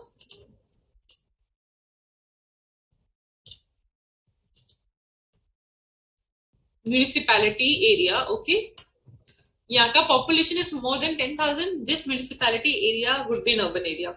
Also, the 2 kilometers area from this municipality would also be an urban area. Any land within this 2 kilometers would also be an urban agricultural land. So if municipality ka population is more than 10,000, then any land within 2 kilometers of this municipality would also be an urban agricultural land. Okay, now let's move forward again.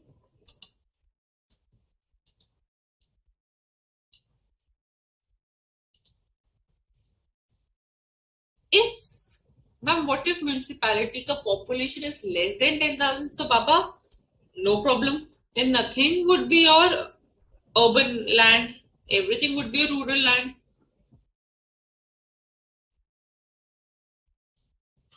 Now, ignore the circles, please. Okay. So now municipality ka population, suppose karo, municipality ka population is more than 10,000, but now it is more than 1 lakh. It is more than 1 lakh. I'm saying municipality ka population is more than 1 lakh. The moment municipality ka population is more than 1 lakh, so obviously municipality area is the urban area. 2 kilometer wala area is obviously urban area. But agar municipality ka population is more than 1 lakh, so municipality say anything within 6 kilometers per area would be urban land. Anything within 6 kilometers per area would be an urban land. So जितना municipality का population increase होगा, उतना distance से ज़्यादा area would be covered in urban land. Utna distance से ज़्यादा area would be covered in urban land. So if the municipality population is only say 11,000, so 11,000, not 1 lakh, 11,000, so 2 kilometer तक का area would be municipality का urban area. If municipality का population is 1,15,000, then 6 kilometer तक का area in any direction would be your urban land. Now, what if municipality का population is 10 lakhs? What if municipality ka population is more than 10 lakhs? So the moment municipality ka population is more than 10 lakhs, then any area which is within 8 kilometers from this municipality,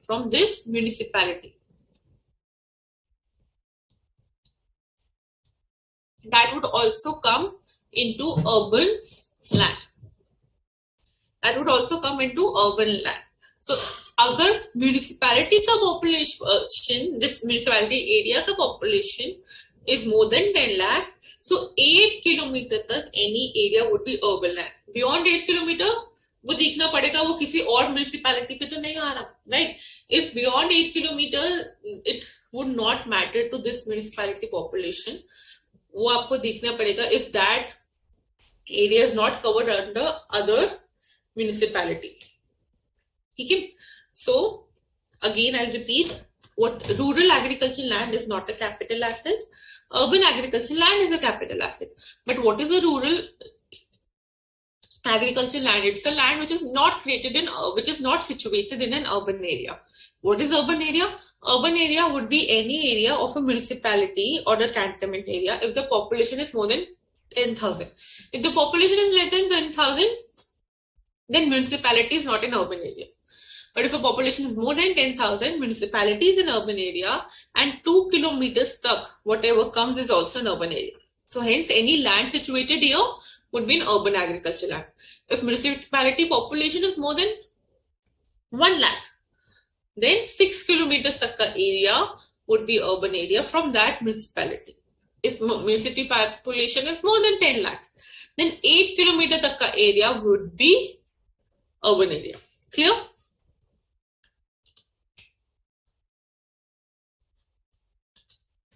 किसी को यहां तक कोई भी doubt?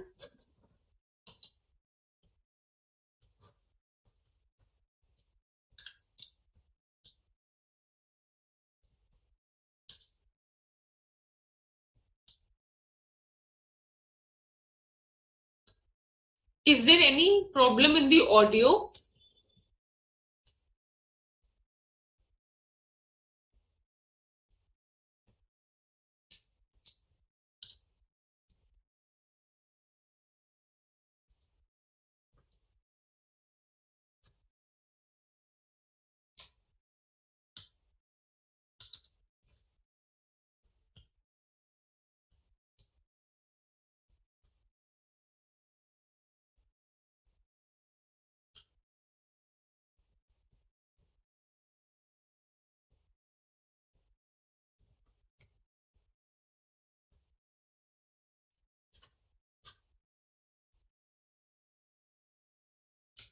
Okay, so I have few questions. I'll answer one by one.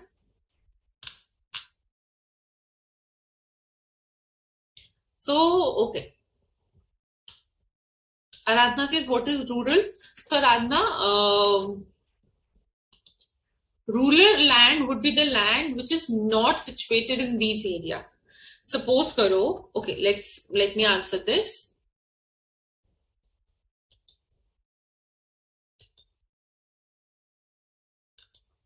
Suppose karo, if any यहाँ का municipality population is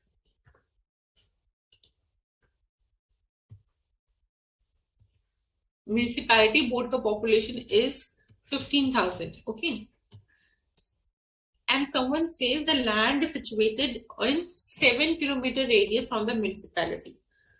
In 7-kilometer radius from the municipality, will you say the land is rural land or urban land? Population is 15,000. Will you say the land is rural or urban? See, the area is not urban because it is not covered as per the definition which we discussed. Hence, the land is rural land. Hence, the land is rural land, and hence it's the rural agricultural land, and hence it would not be a capital asset. Okay, clear? Then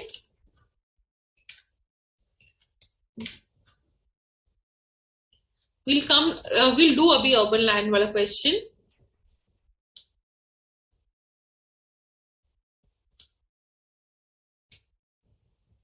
What is the reason behind making all securities of foreign institutional investors capital even they are trading regularly?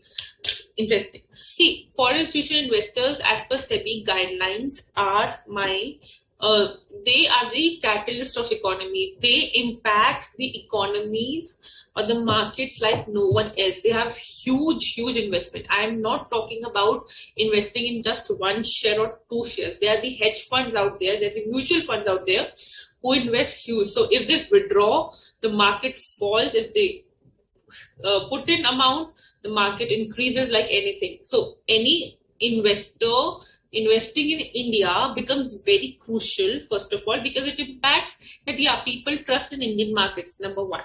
Number two, why they are treated as token rate is again, even if they are trading regularly, why it is treated as capital asset? Because it's India's choice. Because token trade agar aap karte ho, they will claim expenses and all those stuffs and may take certain deductions, but India has a choice India actually made a choice to tax them as a capital gain so that they can get a fixed amount and they can offer them an attractive price. Because agar a foreign institutional investor gets registered and they might be paying the tax as per 40%, which is applicable to your foreign companies, the rates, right? But when they are getting taxed, all of their income is taxed at capital gain, they will get an attractive rate of like 20% or 15% depending upon the transaction earning. So to make Indian markets attractive, they gave the special rates, which is taxable, which is applicable to capital assets. Okay? But if a general NRI is investing in India, if a general NRI is investing in India, for them it could be a simple situation which we took in the case of Mr. A. Mr. A का हमने अभी पढ़ा. Sorry, Mr. X, who was investing in equity share markets in India. Mr. X or any NRI, for them it could be capital asset till the time they're investing. If they're trading on an intraday basis, that would be stock trade. Okay, I hope your answer is clear. Archie, is it clear? Hitesh, yes. See, jewelry. Again, your question is if jewelry and other things, if gifted, shall be considered as capital asset. यहाँ पे gifting or non-gifting का तो part है ही नहीं. How you have acquired it or how you will sell it, that is a different story, right? Abhi we are understanding whether it's a capital asset or not. Why are we understanding whether it's a capital asset or not? Because we have to see उससे जो transfer हो रहा है, whether that उससे जो sale होगा, whether that is transfer or not, and then whether it will result to a capital gain or not. ठीक है? परंतु personal effects means personal use के लिए जो यूज होते हैं. If stock in trade is not a capital asset, then why transfer is taxable as capital gain? Rekha, we are not transferring the stock in trade as capital asset. We are taxing the capital asset if converted into tax stock in trade as a transfer. Vice versa, तो business income में जा रहा है ना. When a stock in trade is transferred into a capital asset, that is a part of your business income. But when a capital asset is converted into stock in trade, it's no more a capital asset, right? You also agree on that part? It's not no more a capital asset. So when that conversion happens, that is a transfer.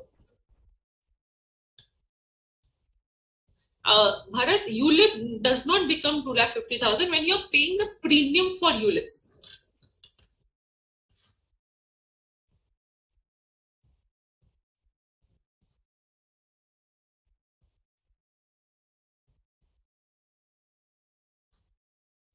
When you're paying premium for ULIPs and when that premium crosses 2,50,000, see, the idea is, why I tell you again, idea behind it. ULIPs generally are insurance and investment mix, but income tax authority saw that people are investing huge amount in investment, because अगर आपका 2.5 लाख का premium है, you are 2,50,000 का premium in a year, that means you're making huge investment into market and you're getting a benefit of both. So that's why to tax when you're making huge premiums, when you're paying huge premiums, only in those cases where the premium is more than 2,50,000, they have covered those ULIPs as capital asset. Otherwise, ULIPs are not capital assets. Okay.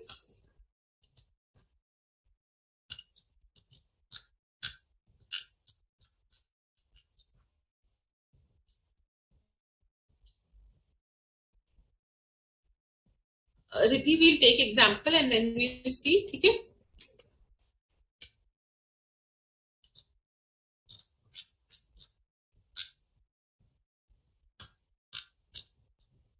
I hope everyone will see here. We'll discuss all of these quickly. Okay.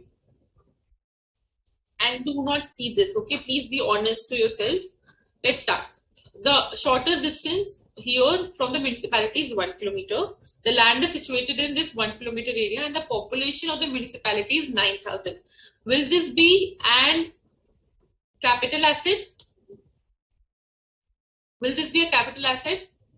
No. Why? Because it's a rural agricultural land. It's a rural agricultural land. Municipality population is only 9,000. So municipality itself is not a urban area. So how any distance from municipality would be an urban area? Okay. Next, municipality ka population is 12,000. So the land situated within 1.5 kilometers, will that be an urban area? Will that be an urban area? Yes, that would be an urban area. Hence, that would be a capital asset. Clear? Population is 11 lakh. Land is situated within 2 kilometers. Will that be an urban area? Yes, that would be an urban area. Hence, that is a capital asset. D. Population is more than 10,000, which is 80,000. Land is situated within 3 kilometers area. Will that be a urban area? No. Why they would not be an urban area? Because up to 2 kilometers only would be urban area. Population is not more than 1 lakh. Hence, it is not a capital asset. So for E to J, quickly see yourself and tell me if you face any problem. Everyone has only 1 minute to go through. So please go through it.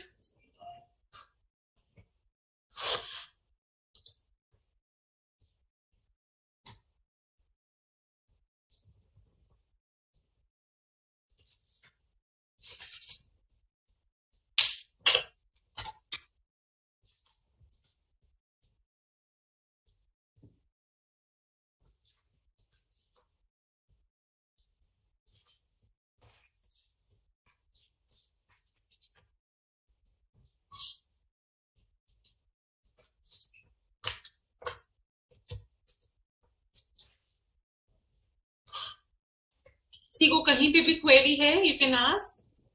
Good Mantu, good Saru. अच्छा, question the student, always remember to properly read the question, whatever the question is asking, whether the question is asking is it a rural agricultural land, or whether the question is asking is it a capital asset.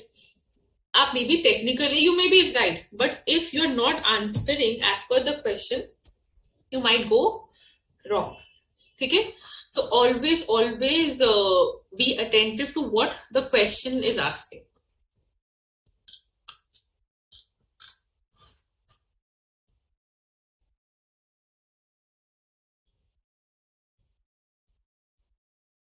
Riddhi, I hope your query is solved.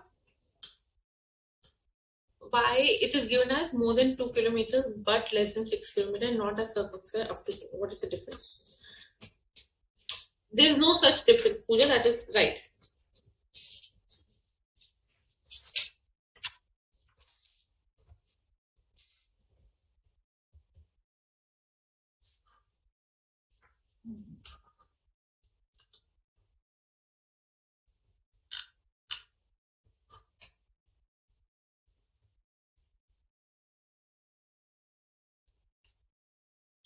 Very good, Akshni. So Archie says in the last point, the population is more than 10 kilometers, right? But the land is situated beyond 9, is situated on the 9-kilometer radius. See, again, कहीं ना कहीं आपको municipality का part काटना पड़ेगा, right? You have to draw a line. Up to 8 kilometers only would come into my municipality cantonment area. Beyond 8 kilometers might be a part of another municipality area. We are not considering that. So if it is up to 8 kilometers, then only you have to see the population and then only you have to decide. Beyond 8 kilometers will not depend on that municipality area, irrespective of the fact that population goes 1 crore also. Okay? Okay, Archie?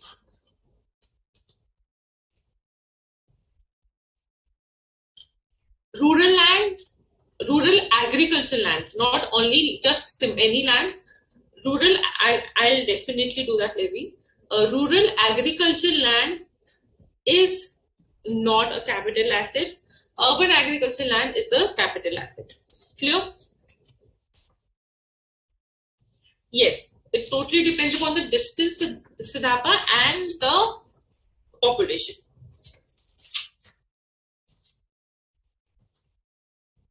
So, एक और चीज, one more thing. Urban agricultural land is a capital asset, correct? Urban agricultural land is a capital asset. You all agree? I also agree. Transfer of urban agricultural land, will that be a capital gain income or an agricultural income? Transfer of urban agricultural land, will that be a capital gain income or an agricultural income? It is specifically written that transfer of urban agricultural land would always be a capital gain income. Urban agricultural land, say anything which you are getting is an agricultural income. That is clear. That is clear. वो agricultural income को qualify करता है. But transfer, उसके transfer से, when you're transferring that land, you will not say it is an agricultural income. You will always say it is a capital gain income. Okay? Very good. So back to our list, whereby we were learning about the capital asset ka definition. So I said any asset is a capital asset. Even pen, but personal effect का हो गया, तो वो personal effect में exception बन गया. It's not a capital asset. Stock in trade is not a capital asset. Personal effects is not a capital asset, except jewelry, archaeological collections, drawing, paintings, sculptures, any work of art. Okay, these all would be my capital asset. Rural agricultural land is not a capital asset, but urban agricultural land is a capital asset. Then बहुत ही basic सा चीज है,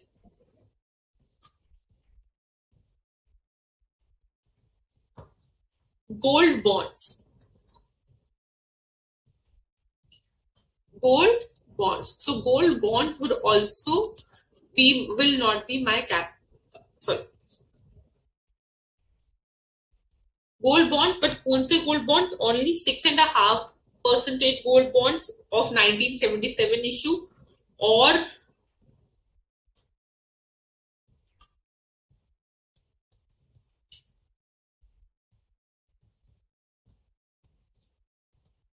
अब इसका क्या मतलब है? I'll tell you. See, this would not come anywhere in your question, but you should know.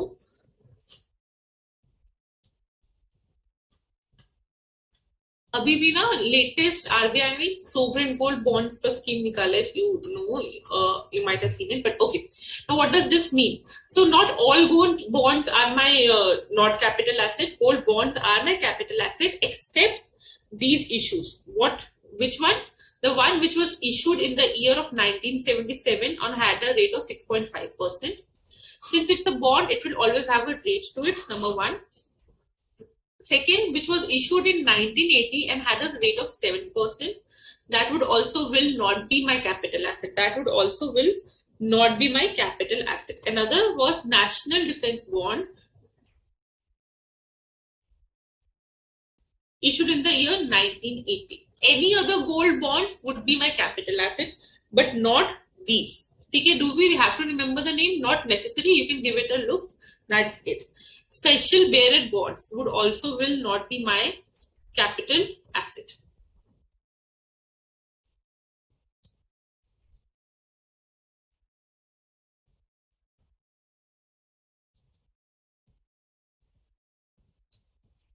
And last would be gold deposit bond under the National Savings Scheme. Gold deposit scheme आया था of 1999. उसमें whatever you invested was not your capital asset. And एक gold monetization scheme था 2015 का, उसमें भी whatever you deposited, and 2018 का monetization scheme था whatever you deposited were not considered as capital asset. These 3 points are not necessary that you should remember it by heart because questions बहुत कम आता है. Otherwise, for knowledge you should. Now let's summarize our understanding of capital assets. Everyone on the screen, please, for a moment. Section 2 clause 14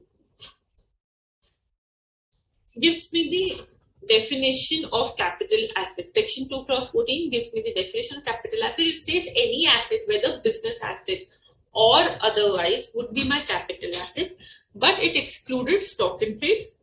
So stock in trade would never be my capital asset. अगर वो capital asset नहीं है, तो वो capital gain का part नहीं होगा. Transfer और capital asset both you have to see. Okay. So stock in trade would not be my capital asset. Personal effects item, that means personal use items will not be, which I use it for personal use, would not be my capital assets, like mobile phones, furniture, electric fittings, all of these things. But yeah, furniture in an office would be a capital asset. Why so? Because it's used for business purpose. Car, which I drive personally, not a capital asset. Car, which is used for exclusively for business, capital asset. Depreciable assets are your capital assets. Hence, uspe there comes capital gain. I'm repeating again: building, machineries, books, which all depreciate as per the business. अब वो बनाते हैं section 32 में depreciation जिस पे लगता है. All of those are your capital assets. Even if they are business assets, but they are capital assets also. Okay. Then personal effects are not your capital assets, but jewelry, archaeological collections, drawing, painting, sculptures, etc. would be your capital asset. Rural agricultural land is not your capital asset, but urban agricultural land is your capital asset. Gold bonds of these issues, which is like 6.7% gold bond of 1977, 7% gold bond of 1980, national defense bonds of 1980, special bearer bonds, gold deposit scheme में which you invested, 2015 and 2018 gold monetization scheme में if you have invested, all of these amounts would not be capital asset. If you have any other gold bond, that would be a capital asset. If you have any gold, that is also a capital asset. Clear? But for foreign institutional investors, all the securities which they held as per regularization of SEBI are capital assets. Even if they are trading in them regularly, still also, then also they would be the capital assets. Your unit-linked insurance plans in which the premium is more than 250,000 in an year would be your capital asset. If you are investing in multiple ULIPs, then if in aggregate the premiums, this part, if in aggregate the premiums crosses 250,000 during the year, then all these ULIPs would be your capital assets. Clear?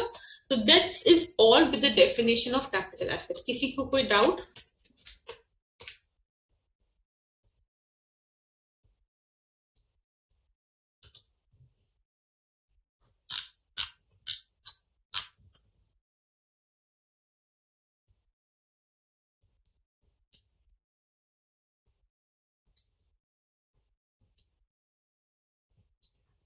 Transfer of urban agricultural land would be a capital gain.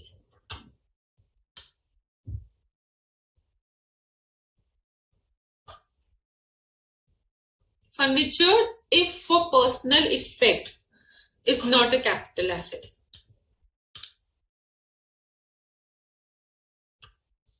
Sorry, Riddhi, let me see which example you're talking about.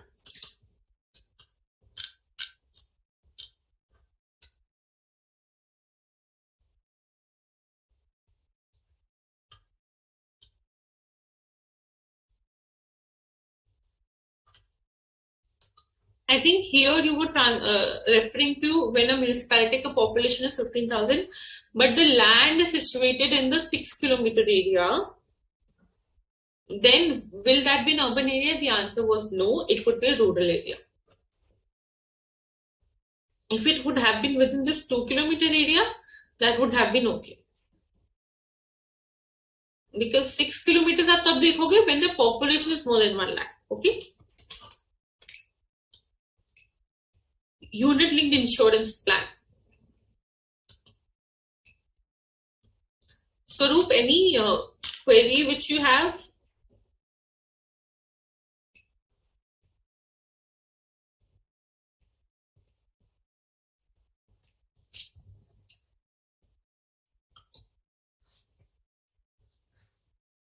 Kaveri says, ma'am, is unit different from other normal insurance policies? Yes, they are.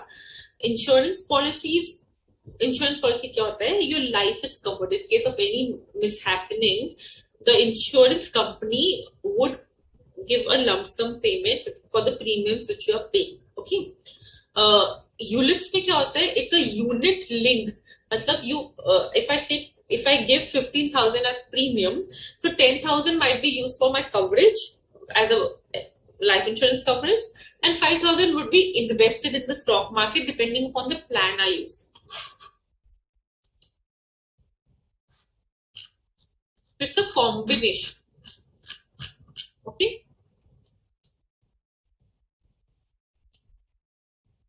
So no personal effects. I see personal effects cover anything means any movable property which is used for personal use. Which is used for personal use would be a personal effect item. Mobile phone, apparels, clothes, all of these things. See, first if you see the definition of capital asset, they are saying property of any kind. It can be of any kind which is held by business. But the moment they say personal effect items, they can be movable property of any kind, which is used for personal purpose.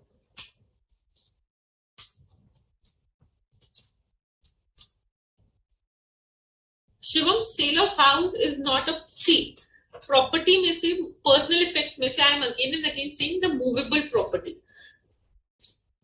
The movable property, not the immovable property. Personal effects में they have clearly written movable properties.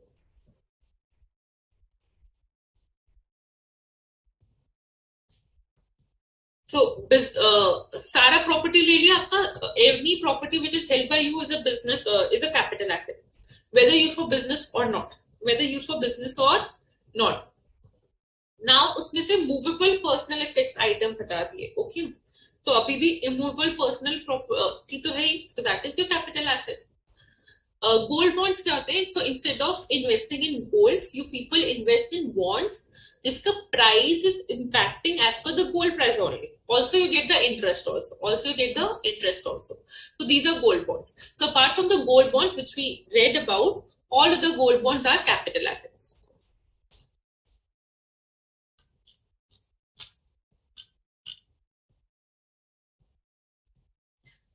Jyoti, now that is a very typical case where you're talking about a personal effect item like pen is covered as a gold. That means it's a gold part only. It would cover under the jewelry.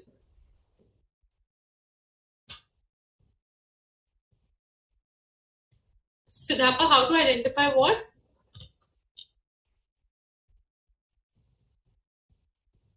Achha, how to identify if a personal item is used for business assets? See, it would be written in question.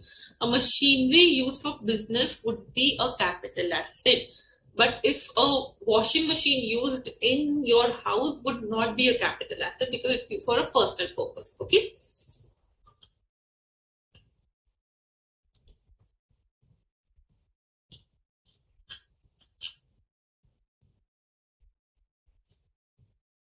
No, Himanshu. On agricultural land, first of all, no constructions are allowed.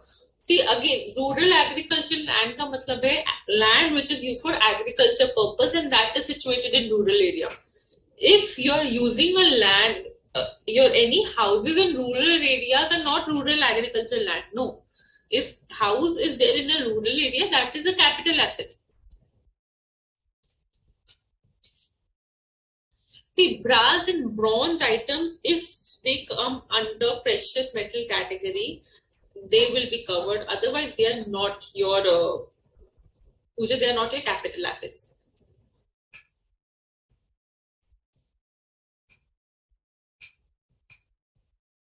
ठीक है? Clear?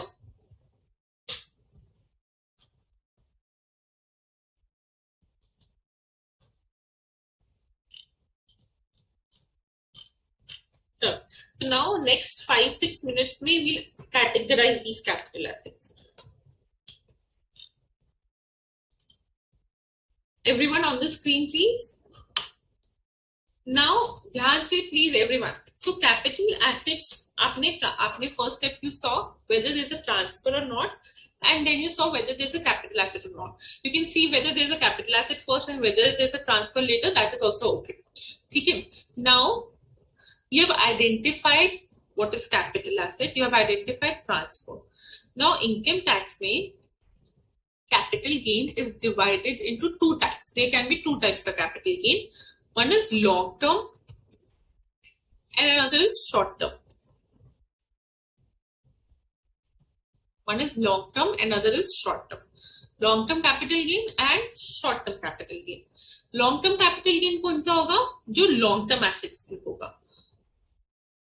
जो long term capital assets पे होगा. Short term capital gain would be the gain which is on short term capital asset. Now, what is long term capital asset and what is short term capital asset? That is the question, right? So, simple सा है, short term capital asset.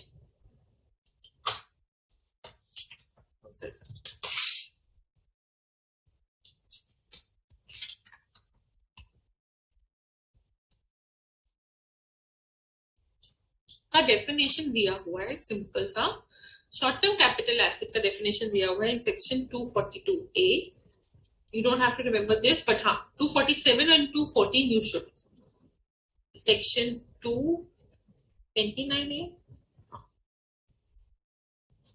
Short-term capital asset is a capital asset which is held for less than 36 months from the date first held.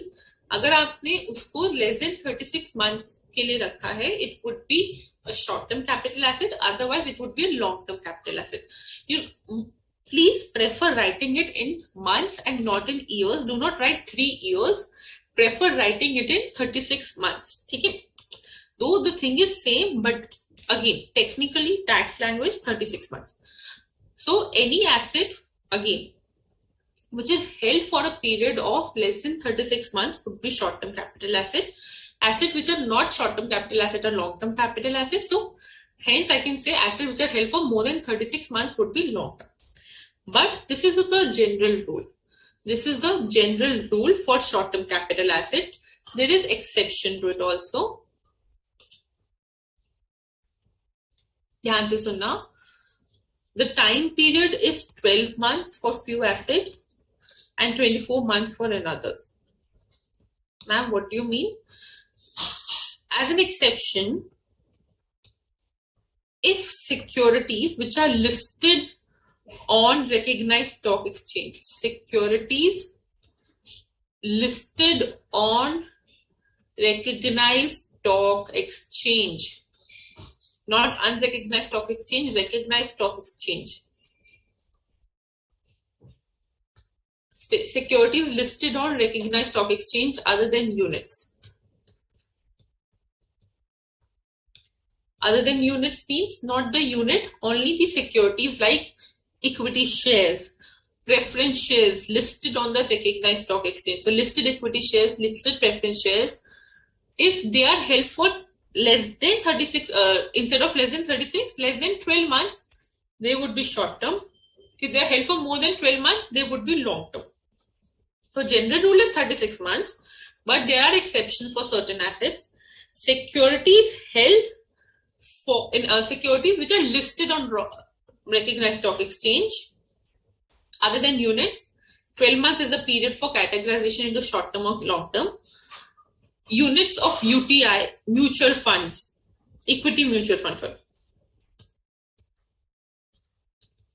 Units of equity oriented funds or UTIs or zero coupon bonds. Or zero coupon bonds. All of these, the period is 12 months to categorize between short term or long term. Less than 12 months, short term. More than 12 months, long term. Okay?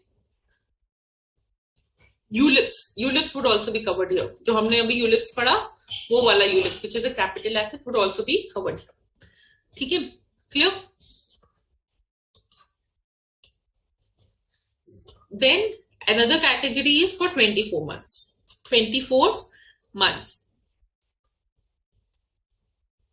उसमें आता है आपका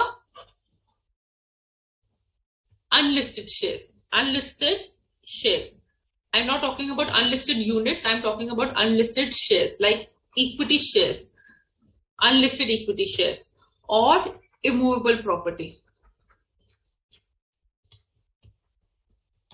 Immovable property or unlisted shares, if they are held up to 24 months, less than 24 months, they would be short term. More than 24 months, long term. Exactly 24 months, long term. Okay? So unlisted shares and immovable property up to 24 months, short term. More than 24 months, long term. इसके अलावा anything which is left would be 36 months. So debt, bonds, all of those things would be for 36 months category. But gold, all of these things would come into 36 months category. But immovable property, which is your building, houses, 24 months is the period for defining it to short term, long term. Equity, listed equity, 12 months. Unlisted equity, 24 months. Okay. Now, your homework is to go and read about recognized stock exchange. Number one. Number two, to do exam illustration 1. अभी आपको explanation नहीं समझ आएगा, might be explanation 2 section 242A, which is given on page 4.348. Might be that you may not understand it. That is okay. Illustration 1 padna, and please read up till page number 4.352.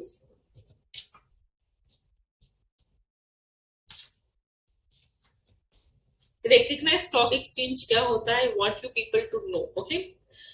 Equity oriented mutual funds क्या होते हैं? Equity oriented funds क्या होते हैं? I'll tell you that quickly. In simple terms, I'll not connect it with ULIP. Mutual funds क्या होते हैं? Where you put in money and then they further invest it, right? Where you put in money and then you further invest it. So an equity oriented mutual fund क्या होगा? जिसका main investment is going into equity, correct? Main investment is going into equity.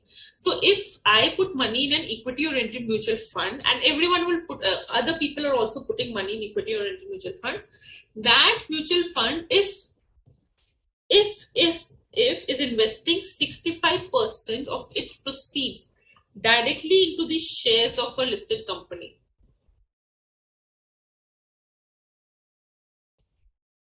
If they are directly investing into shares of listed company, that would be an equity-oriented mutual fund. Equity-oriented means wow, apna value, they're deriving it from investing into equities. Okay. Or if they invest in other mutual funds, then this other mutual fund should invest in equities. So minimum 90% they should invest in other mutual funds, and this other mutual fund further is investing 90% of its proceeds into the domestic equity market. Okay, so ultimately, when the investment which you're making into mutual fund is further invested in the equity markets, either directly or through other mutual funds, that is an equity rated mutual fund. Any doubt up till here?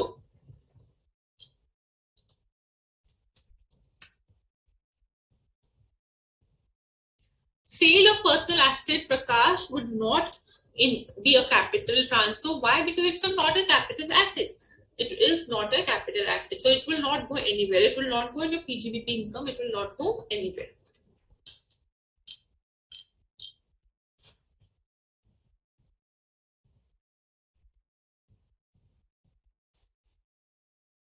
Himanshu, again, that's a very typical case. You're saying a house is invested and that is used as a farm. No, we are talking about only the agricultural land. Building developed on an agricultural land would not be a rural agricultural land. That would be a building only.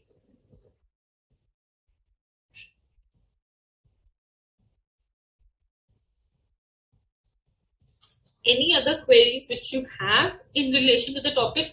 See, students, it is on you to make the topic as easy as you can or make it hypothetically very tough from the questions which come. Okay, so pehle understand the easy part. Then go on understanding that what if this happens and this happens and this happens. Because Sida, if you build it like that, that would create a confusion. First, tell me if the clear part is clear.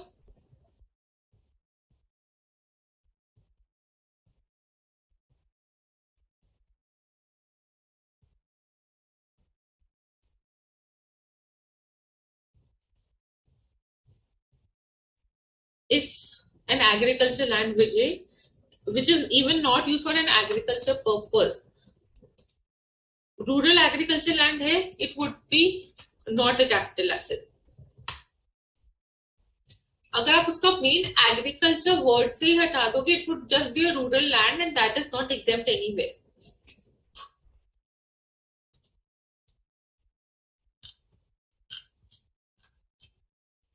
Homework is you should study about equity oriented funds. पढ़ के आओ. Why I'm saying knowledge is never harmful. Recognized stock exchange के बारे में पढ़ के आओ. What is recognized stock exchange? ठीक है. This is a general thing which will help you understand the further classes. Please do up till illustration 1 and do read all the pages up till page number 4.352 or 351. पढ़ के lock it in your mind, make small notes, make self notes. That is very important. Please take your module as the Bible. It has lots of examples. It has everything explained in easy language, and we are here to translate. Okay? Any other query?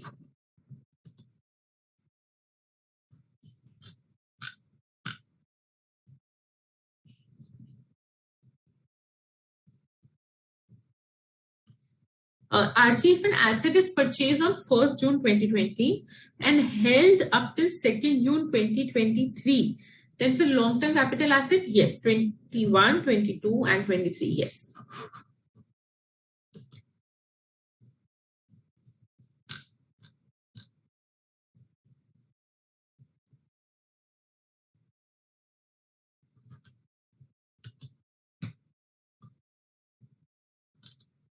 Any other query? Long-term, short-term is very important because long-term capital asset is a long-term capital gain. Transfer from a long-term, short-term capital asset would be a short-term capital gain. Clear? Sure. From next class, we'll understand how to compute such capital gain. So, उसके लिए transfer और capital asset को अगर अच्छे से lock कर दिया, that means now we have an understanding of how of computing it. Because धीरे धीरे the things will become more technical. ठीक है? Great. So, see you in the next class. Have a good day and please study well. Thank you so much. Thanks a lot.